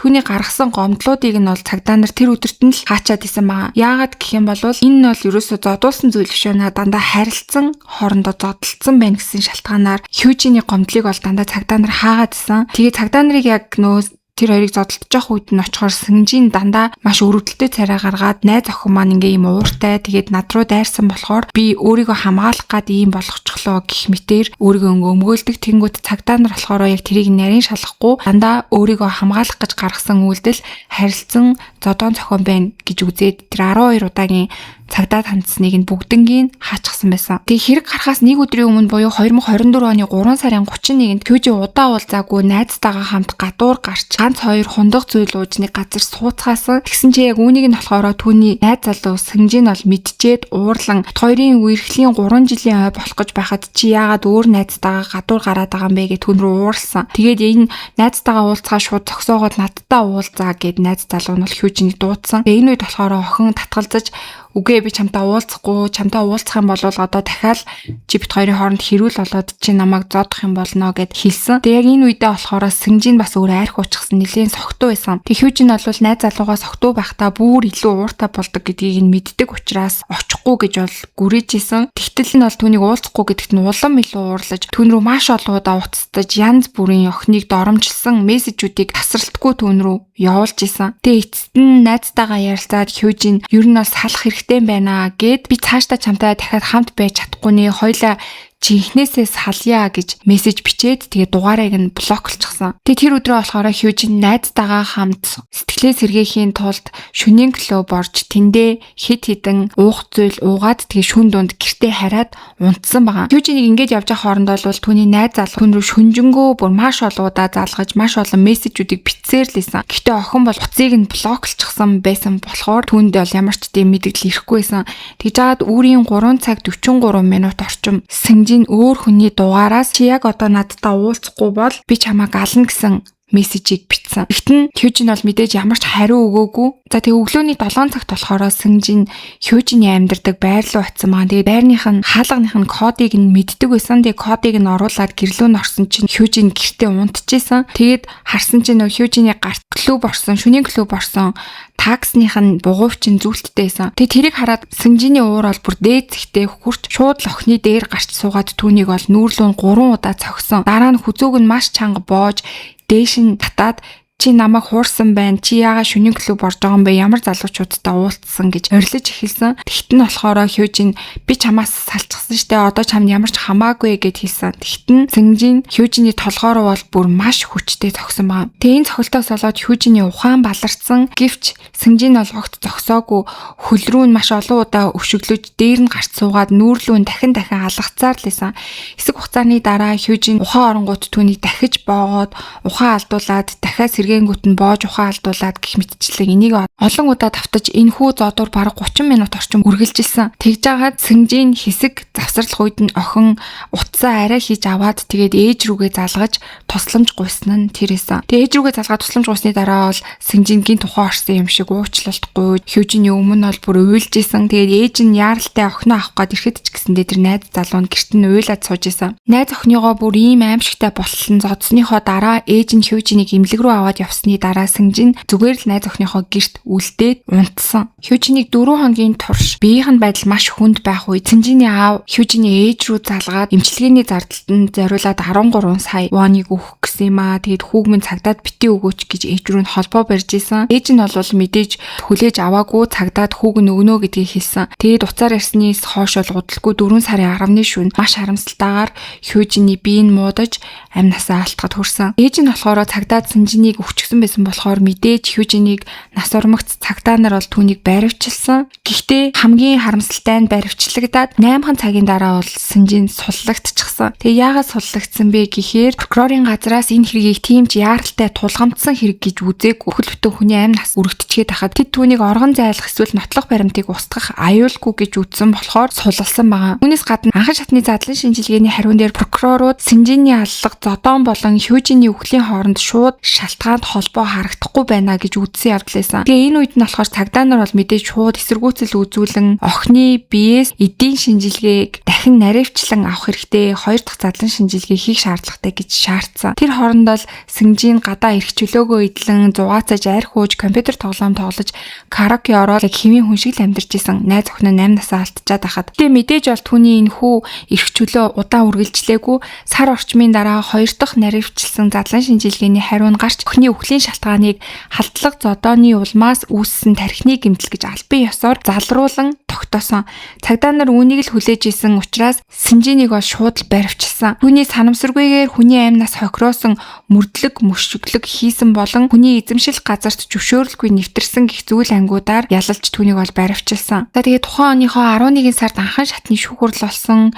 Гэвч тэрээр эцсээ хүртэл өөрийгөө хамгаасаар л байсан. Хюжинийг эмнэлэгт эмчилгээ хийлгэж байгаад нас барсан тул охины үхлийг эмнэлгийн алдаа байсан. Дахин шалгах хэрэгтэй гих мэтчлэн маш утгагүй тийм зүйлсүүдийг ярьж исэн. Бурууг бол ерөөсөө өөр дээрээ тохгүй бусад руу чигчээсэн гэсэн үг. Гэвч задлан шинжилгээний хариу охины үхлийг зодоонтой шууд холбоотой гэж үзсэн. Тэгээ шүүхээс болохоор хүний амь нас хөнөөсөн бас дагаж мөрдөх хүний эзэмшил газар руу зөвшөөрөлгүй нэвтэрсэн, гэрлүүн зөвшөөрөлгүй нэвтэрсэн гэдгээр түүнд 12 жилийн хорих ялыг оноосон. Хюжиний амьдрал бол 21 наснда төгссөн. Хюжиний хувьд сувилагч болохыг мөрөөддөг байсан ч Синжин дараа хяналт болон зодуур нүдээр хүчирхийллийн улмаас сургуулаасаа гарч түүний хүсэл мөрөөд дагдаж богдоод тэгээд үүнээсээ хойш удалгүй найз залуугийнхаа гартал бүр үнэхээр харамсалтайгаар зэрлэгээр зодуулж амь насаа алдсан байгаа. Гэвч Синжиний хувьд бол 12 жилийн ялаа аваад 33хан наснда шоронгоос буцаж гарч ирд нийгэмд буцаж ирээд тэгээ ер нь бол энгийн хэвийн хүн шиг амьдралаа үргэлжлүүлээд явах боломжтой болно гэсэн үг байгаа. Энэ бол бүр үнэхээр харамсалтай. Тэгээ миний хувьд болохоор яагаад Хюжин хаалганыхаа кодыг өөрчлөөгүй байсан болоо гэдэг нь бол надад маш харамсалтай санагдсан. Хэрвээ тэр өдөр хаалганыхаа кодыг өөрчилчихсэн байсан бол магадгүй Синжин гэрлүүн орж чадахгүй ч байх байсан бах магадлалтай. Гэхдээ мэдээж Хюжинээс салахгүй түүнийг байнга мөрдөж мөшгөж зоддог байсан болохоор цагдаа нар л арга хэмжээ аваагүй болвол хизээ нэг өдөр энэ хэрэг гарах нь бас магадгүй тодорхойч байсан байх магадлалтай. 2025 оны 10 дугаар сарын 15-нд Токио хотын Икебукуро дэх нэгэн гёс баарны захирал болон менежер нар цагдаагийн газарт баривчлагддаг. Тэд тус бааранд ажилладаг байсан 27 настай эмэгтэйг боол мэт дарамталж албатан биеийг нь үнэлүүлсэн хэрэгт буруутгагдсан. Гэвч энэ хэрэг хэвлэл мэдээллээр цацагдахад хохирогч дээр биш харин сэжигтнүүдийн нэг болох менежер эмэгтэй дээр олон нийтийн анхаарал төвлөрдөг. Том нүд, тод зүв төрх, урт шулуун үстэй залуухан эмэгтэйн төрх олон нийтийн хараа гэхээр татдаг. Камернаас цогтолгүй тайвнаар ширтэж буй царайлаг 20 гаруй насны эмэгтэйг ийм аимшигт гэмт хэрэг үйлдсэн гэж хинч төсөөлж чаддаггүй. Хүмүүс харин түүнийг өөрийг нь хохирогч байх гэж бодцоож байсан. Энэ эмэгтэйн видео болон зургууд нь дэлхийн хамгийн царайлаг гэмт хэрэгтэн гайхалтай гоо үзэсгэлэн царай нь өөрөө гим зэмгүй гэх мэт хаштагтайгаар олон нийтийн сүлжээнд бол маш хурдцтай тархаж эхэлдэг. Тэрээр Японд хамгийн үзэсгэлэнтэй гэмт хэрэгтэн гэж нэрлэгдэн асар их дуйлаан тарьсан бөгөөд түүний зургийг ашиглан бүр дүр бүтээх, бүр гэмт хэрэгтэй эмэгтэйг өмгөөлөх хүмүүс хүртэл гарч ирдэг. Харин хүмүүст хохирогч эмэгтэй хэн ямар хохирол амссан болох нь огт хамаагүй мэд байсан. Тус бааранд ажиллаж байсан 27 настай ажилтан Эйн хугацааны турш эрх чөлөөгөө хасуулж тэр хоёр хүний хүчирхийлэл хяналтаар бие үнэлэхээс өөр аргагүйд хүрсэн байсан. За тэгвэл энэ хэрэг яг юу болсон талаар өнөөдөр та бүхэнд ярьж өгье. Икебукуро гэдэг нь Токио хотын Тошима дүүрэгт байрлах Икебукуро өртөөг тойрсон Токиогийн хамгийн том хөл хөдөлгөөнтэй цэнгэлдэх дүүргүүдийн нэг. Тэнд асыг харагч, далайн амьтдын аквариум, театр, худалдааны төв, ресторан зэрэг олон газрууд цугласан Sunshine City хэмээх аврах том цогцлбор байдгаараа алдартай. Шибуя болон Шинжукугийн дараа орох Токиогийн 3 дахь том худалдааны төв болох энэ Икебукурод өнөөдрийн хэрэг гарсан байгаа. За гёс бар гэдэг нь болохоор Японы өвөрмөц цэнгэний соёлын нэг бөгөөд техникийн ард сууж байгаа залуу эмэгтэй ажилтнуудтай үйлчлүүлэгчид арх хунгаа ярилцаж болдог тэр газрыг хэлдэг. Эмэгтэйчүүд нь үйлчлүүлэгчдийн хажууд арх хундгалдаг Кабакуро гэдэг газрыг бодох юм бол үнэн нь хямд уур амьсгал нь энгийн тул залуучууд болон офисын ажилтнууд ихээр үйлчлүүлдэг. Ердийн баарнд бартендертэй ярилцаж арх ууж сууж болдог ч гэсэн энэ гёс бар гэдэг нь болохоор бартендерийн оронд туулааны хувцас эсвэл гэрээ үйлчлэгчийн хувцас ч юм уу тиймэрхүү костюм өмссөн хөөрхөн залуу охтууд үйлчилдэг гэдгээрээ онцлогтой юм газар байгаа. Гэхдээ үйлчлүүлэгчтэй бол бие махбодоор хүрэлцэх эсвэл хувийн журмаар холбоо барихыг бол хатуу хоригддаг тийм дүрмтэй. За тэгээд энэ төрлийн энэ бааранд болохоор хэрэг бол гарсан байгаа. За энэ баар болохоор 2020 оны 12 дугаар сар орчмоос үйл ажиллагаагаа эхлүүлсэн. Өглөө оройн ээлжийг нийлүүлээд 15 орчим ажилтнтай тимч том хэмжээний гёс бар бол биш байсан. Хэрэг илэрхээс өмнө сошиал медиад тогтмол пост оруулдаг байсан бөгөөд хүмүүсийн үнэлгээ сэтгэгдэлч нилээд сайн байсан. Гаднаасаа бол ямар ч асуудалгүй хэвийн ажиллаж буй газар шиг харагддаг. Гэвч бодит байдал дээр тэнд хинээж төсөөлөөгүй маш урт хугацааны аимшигтай мүлжлэг эрүү шүүлтүүд явагддаг байсан гэдэг нь сүүлд ил болдог. Сузуки Маоё тухайн үед 39 настай байсан. Икебукурод байдаг E-Wave Morning гэдэг энэ гёс барны захирал нь байгаа. Сузукигийн талаар олон нийтэд ил болсон мэдээлэл тийм ч их биш. Японы хэвлэл мэдээллийн хэрэгслээр түүнийг өмнө нь цэнгэний газарт ажилладаг байсан бөгөөд цэнгэний салбарт олон жил ажилласан гэж мэдээлэлт гарсан. Тиймээс тэрээр энэ салбарын амьдралыг маш сайн мэддэг хүн байсан гэсэн үг. Цэнгэний газрын ажилтан гэхэд тэрээр арх огт ууж чаддаггүй нэгэн байсан. E-Wave Morning-ийн ажилтнуудын хэлснээр Сузукийн сэтгэл хөдлөл нь маш өндөр, байнга өөрчлөгддөг, ширүүн ааштай тул бусад хүмүүстэй байнга зөрчилддөг зантай байсан гэж тодорхойлсон байсан. Тэрээр ажилтнуудаа байнга харааж зүхэж бүр гар хүрдэг. Ялангуяа эмэгтэй ажилтнуудыг сэтгэл зүйн хувьд удирдах, өөрийн хяналтанд оруулахдаа маш гаргууд байсан тул эмэгтэй ажилтнууд түүний өмнө юу ч хэлж чаддаггүй байсан ба. Тэгээд нэг л удаа ажилтнаа зэмлэж эхэлвэл хэдэн цагийн турш загнаа зогсохгүй бүр зодож дарамтлцгаад дараа өдөр нь юу ч болоогүй юм шиг түүнтэй харьцдаг байсан гэж байгаа. Мөн Сузукийн ажилтнуудын гадаад төрхийг маш их гоочилдог байсан бөгөөд бага зэрэг царай муутай гэж үзэх юм бол шууд доромжилж өөртөө итгэх итгэлийг нь үгүй хийдэг нэгэн байсан. Харин борлуулалт сайтай хөөрхөн ажилтнуудаа маш зөөлөн ханддаг. Тиймээс борлуулалт муутай, царай муутай ажилтнууд нь Сузукигийн гол дарамтлах бай болдог байсан байгаа. E-Wave Morning Bar-нд үндсэн тогтмол цалин гэж байхгүй, бүх зүйл зөвхөн борлуулалтын урамшууллаар шийдэгддэг. Өөрөөр хэлбэл үйлчлүүлэгч ирэхгүй л бол тэр ажилтан ямар ч орлогогүй байна л гэсэн үг байгаа. Мөнгө олох нь докторгүй, дээрээс нь маш хэцүү, этгээд зантай захиралтай харилцах шаардлагатай байсан болохоор ажилтнуудын ажлаас гарах хувь нь ч гэсэн маш өндөр байсан. Захирал нь гадаад төрх борлуулалтаар нь хүмүүсийг ялгуурлан гадуурхдаг байсан болохоор баарны дотор аяндаа л шатлал анги давхраг үүссэн бөгөөд тэр шатлалын хамгийн дээр нь өөр нөгөө нэг гэмт хэрэгтэн болох Тано Кажия байсан байгаа. Тано Кажия гэдэг нь хэн байсан бэ гэхээр 2004 оны 10 сарын 4-нд төрсөн, хэрэг гарсан үед 21 настай. Кажиягийн талаар ч гэсэн мөн дэлгэрэнгүй мэдээлэл бол бага байсан. Хэвлэл мэдээллийн мэдээлж буйгээр Кажия нь Японы баруун хэсэгт орших Эхиме мужид төрж ахлах сургуулаа төгсөөд Токио руу нүүж ирсэн. Тэрээр их сургуульд сурч байхдаа цэнгэний газар ажиллаж эхэлсэн. 2023 оны 4 сар орчим Кажия их сургуулиасаа чөлөө авч E-Wave Morning-д ажилд орсон байна. Ажилд ормогцол тус баар нь нэлээд туршлагатай ажилтнанд тооцогдож эхэлсэн бөгөөд Мика гэх зохиомол нэрээр ажиллаж эхэлсэн.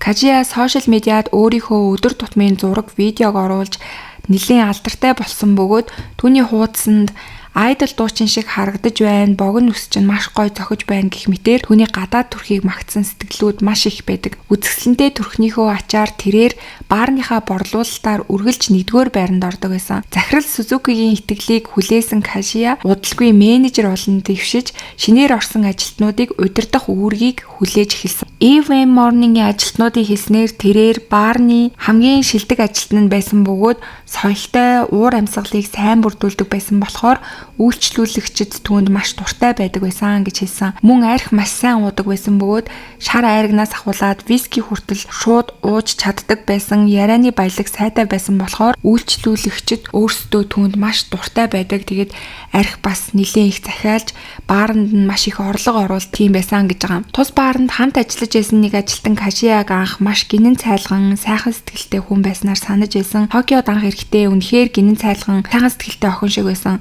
Бусад ажилтнууд болон байнгын үйлчлүүлэгчдийн төрсөн өдрийг хүртэл бүгдийг нь санаж агаад баяр хүргэдэг байсан. Гэхдээ явандаа хүн нь өөрчлөгдөж нилээн харгас, хатуу, хэрцгий зантай болж байгаа нь харагдаж байсан гэж хэлсэн байсан. Кажия анх бусад эмэгтэй ажилтнуудын адил үйлчлүүлэгчдэд үйлчилж хүн татдаг байсан. Менежер болж ажилтнуудын эрт цалин хянах болсноор баарн доторх бодит эрх мэдэлтэй хүн болж хувирсан. Кажия менежер болсноос хойш захирал Сузуки баарандаа бараг л үзэгдэхэ байсан. Кажияд бүх эрх мэдлээ өгсөн болохоор Сузуки ардан сууж зөвхөн том хэрн чухал ажлууд асуудал зохицуулдаг байсан. Кажия Сузукигийн хэлснээр бүгдийг дагаж түүний зааврыг ягштал биелүүлж эхэлсэн. Хэрв Сузукигийн дургуутсан дарамтлагдаг ажилтан байвал тэрээр ямар ч шалтгаангүйгээр адилхан дарамталж, харин Сузукигийн дуртай ажилтан байвал найрсаг хандаж маш их халамжилдаг байсан. Кажияч мөн Сузукигийн адил ажилтнуудыг ил тод ялгуурлан гадуурхадаг болж эхэлдэг. 2025 оны ихээр eWay More-ны баарны борлуулалт огцон мунаж өдрийн цагаар бараг ямар ч хөнгүү болж эхэлдэг. Өдөрт ирэх үйлчлүүлэгчдийн тоо 3 ч хүрэхгүй өдрүүд олон болж эхлэн баарыг ажилуулахад ч хэцүү санхүүгийн байдалд орж эхэлдэг. Эдийн засгийн дарамтанд орсон захирал Сузуки ажилтнуудыг өөрийнхөө сэтгэл хөдлөлтийг гаргадаг хогийн сав мэтээр ашиглаж эхэлдэг. Ялангуяа тус бааранд ороод ердөө 6 сар болж байсан 27 настай эмэгтэйг гол байгаа болгон сонгож өдөр бүр хүнд хараал зүхэлхийлж хүч хэргэлдэг болж эхэлдэг. Удалгүй түүнийг сэтгэл зүйн хувьд бүрэн хяналтандаа оруулсан. Энэ 27 настай эмэгтэйг болохоор эмэгтэй гэд нэрлэлчи, хохирогч эмэгтэй болохоор нэрийг нь нууцлсан байгаа мэлээ. Эмэгтэйгийн хувьд Токиод ганцаараа ирээд амжиргаа нь маш хүнд байдалд амьдарч байсан. Анх байх газар олдохгүй байсан болохоор интернет кафенд амьдарч тэндээ ажиллан хооллож тэнд унтдаг байсан.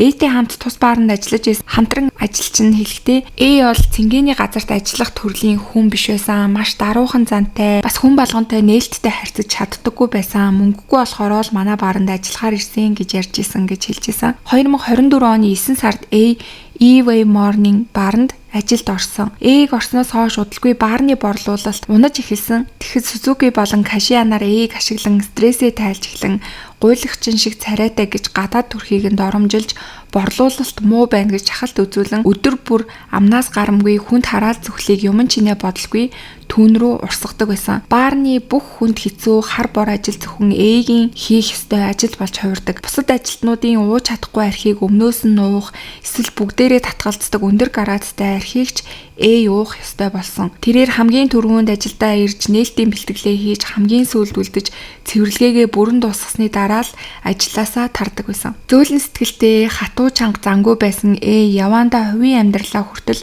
бүрэн хянуулдаг болж эхэлдэг. Царай муутай байж дээрээс нь жин нэмбэл үйлчлүүлэгчид бүр ирэхгүй болно гэсэн шалтгаанаар өдөр бүр идэж байгаа хоолныхоо зургийг аваад явуулахыг тэд шаардаж эхэлдэг. Өөрөө юу ийдсэн хитэн төгрөг өрсөн зэрэг хувийн зүйлсээ нэг бүрчлэн тайлагнах ёстой болсон гэсэн. Сузуки болон Кашия нарын зөвшөөрөлгүйгээр дураараа бүр амрахч ирэхгүй болсон. Тэдний таалалт нийцэхгүй л шууд доромжлол ирдэг байсан бөгөөд үүгээр ч сэтгэл нь ханахгүй бол бие махбодын хүчирхийлэл олон хувирдаг байсан.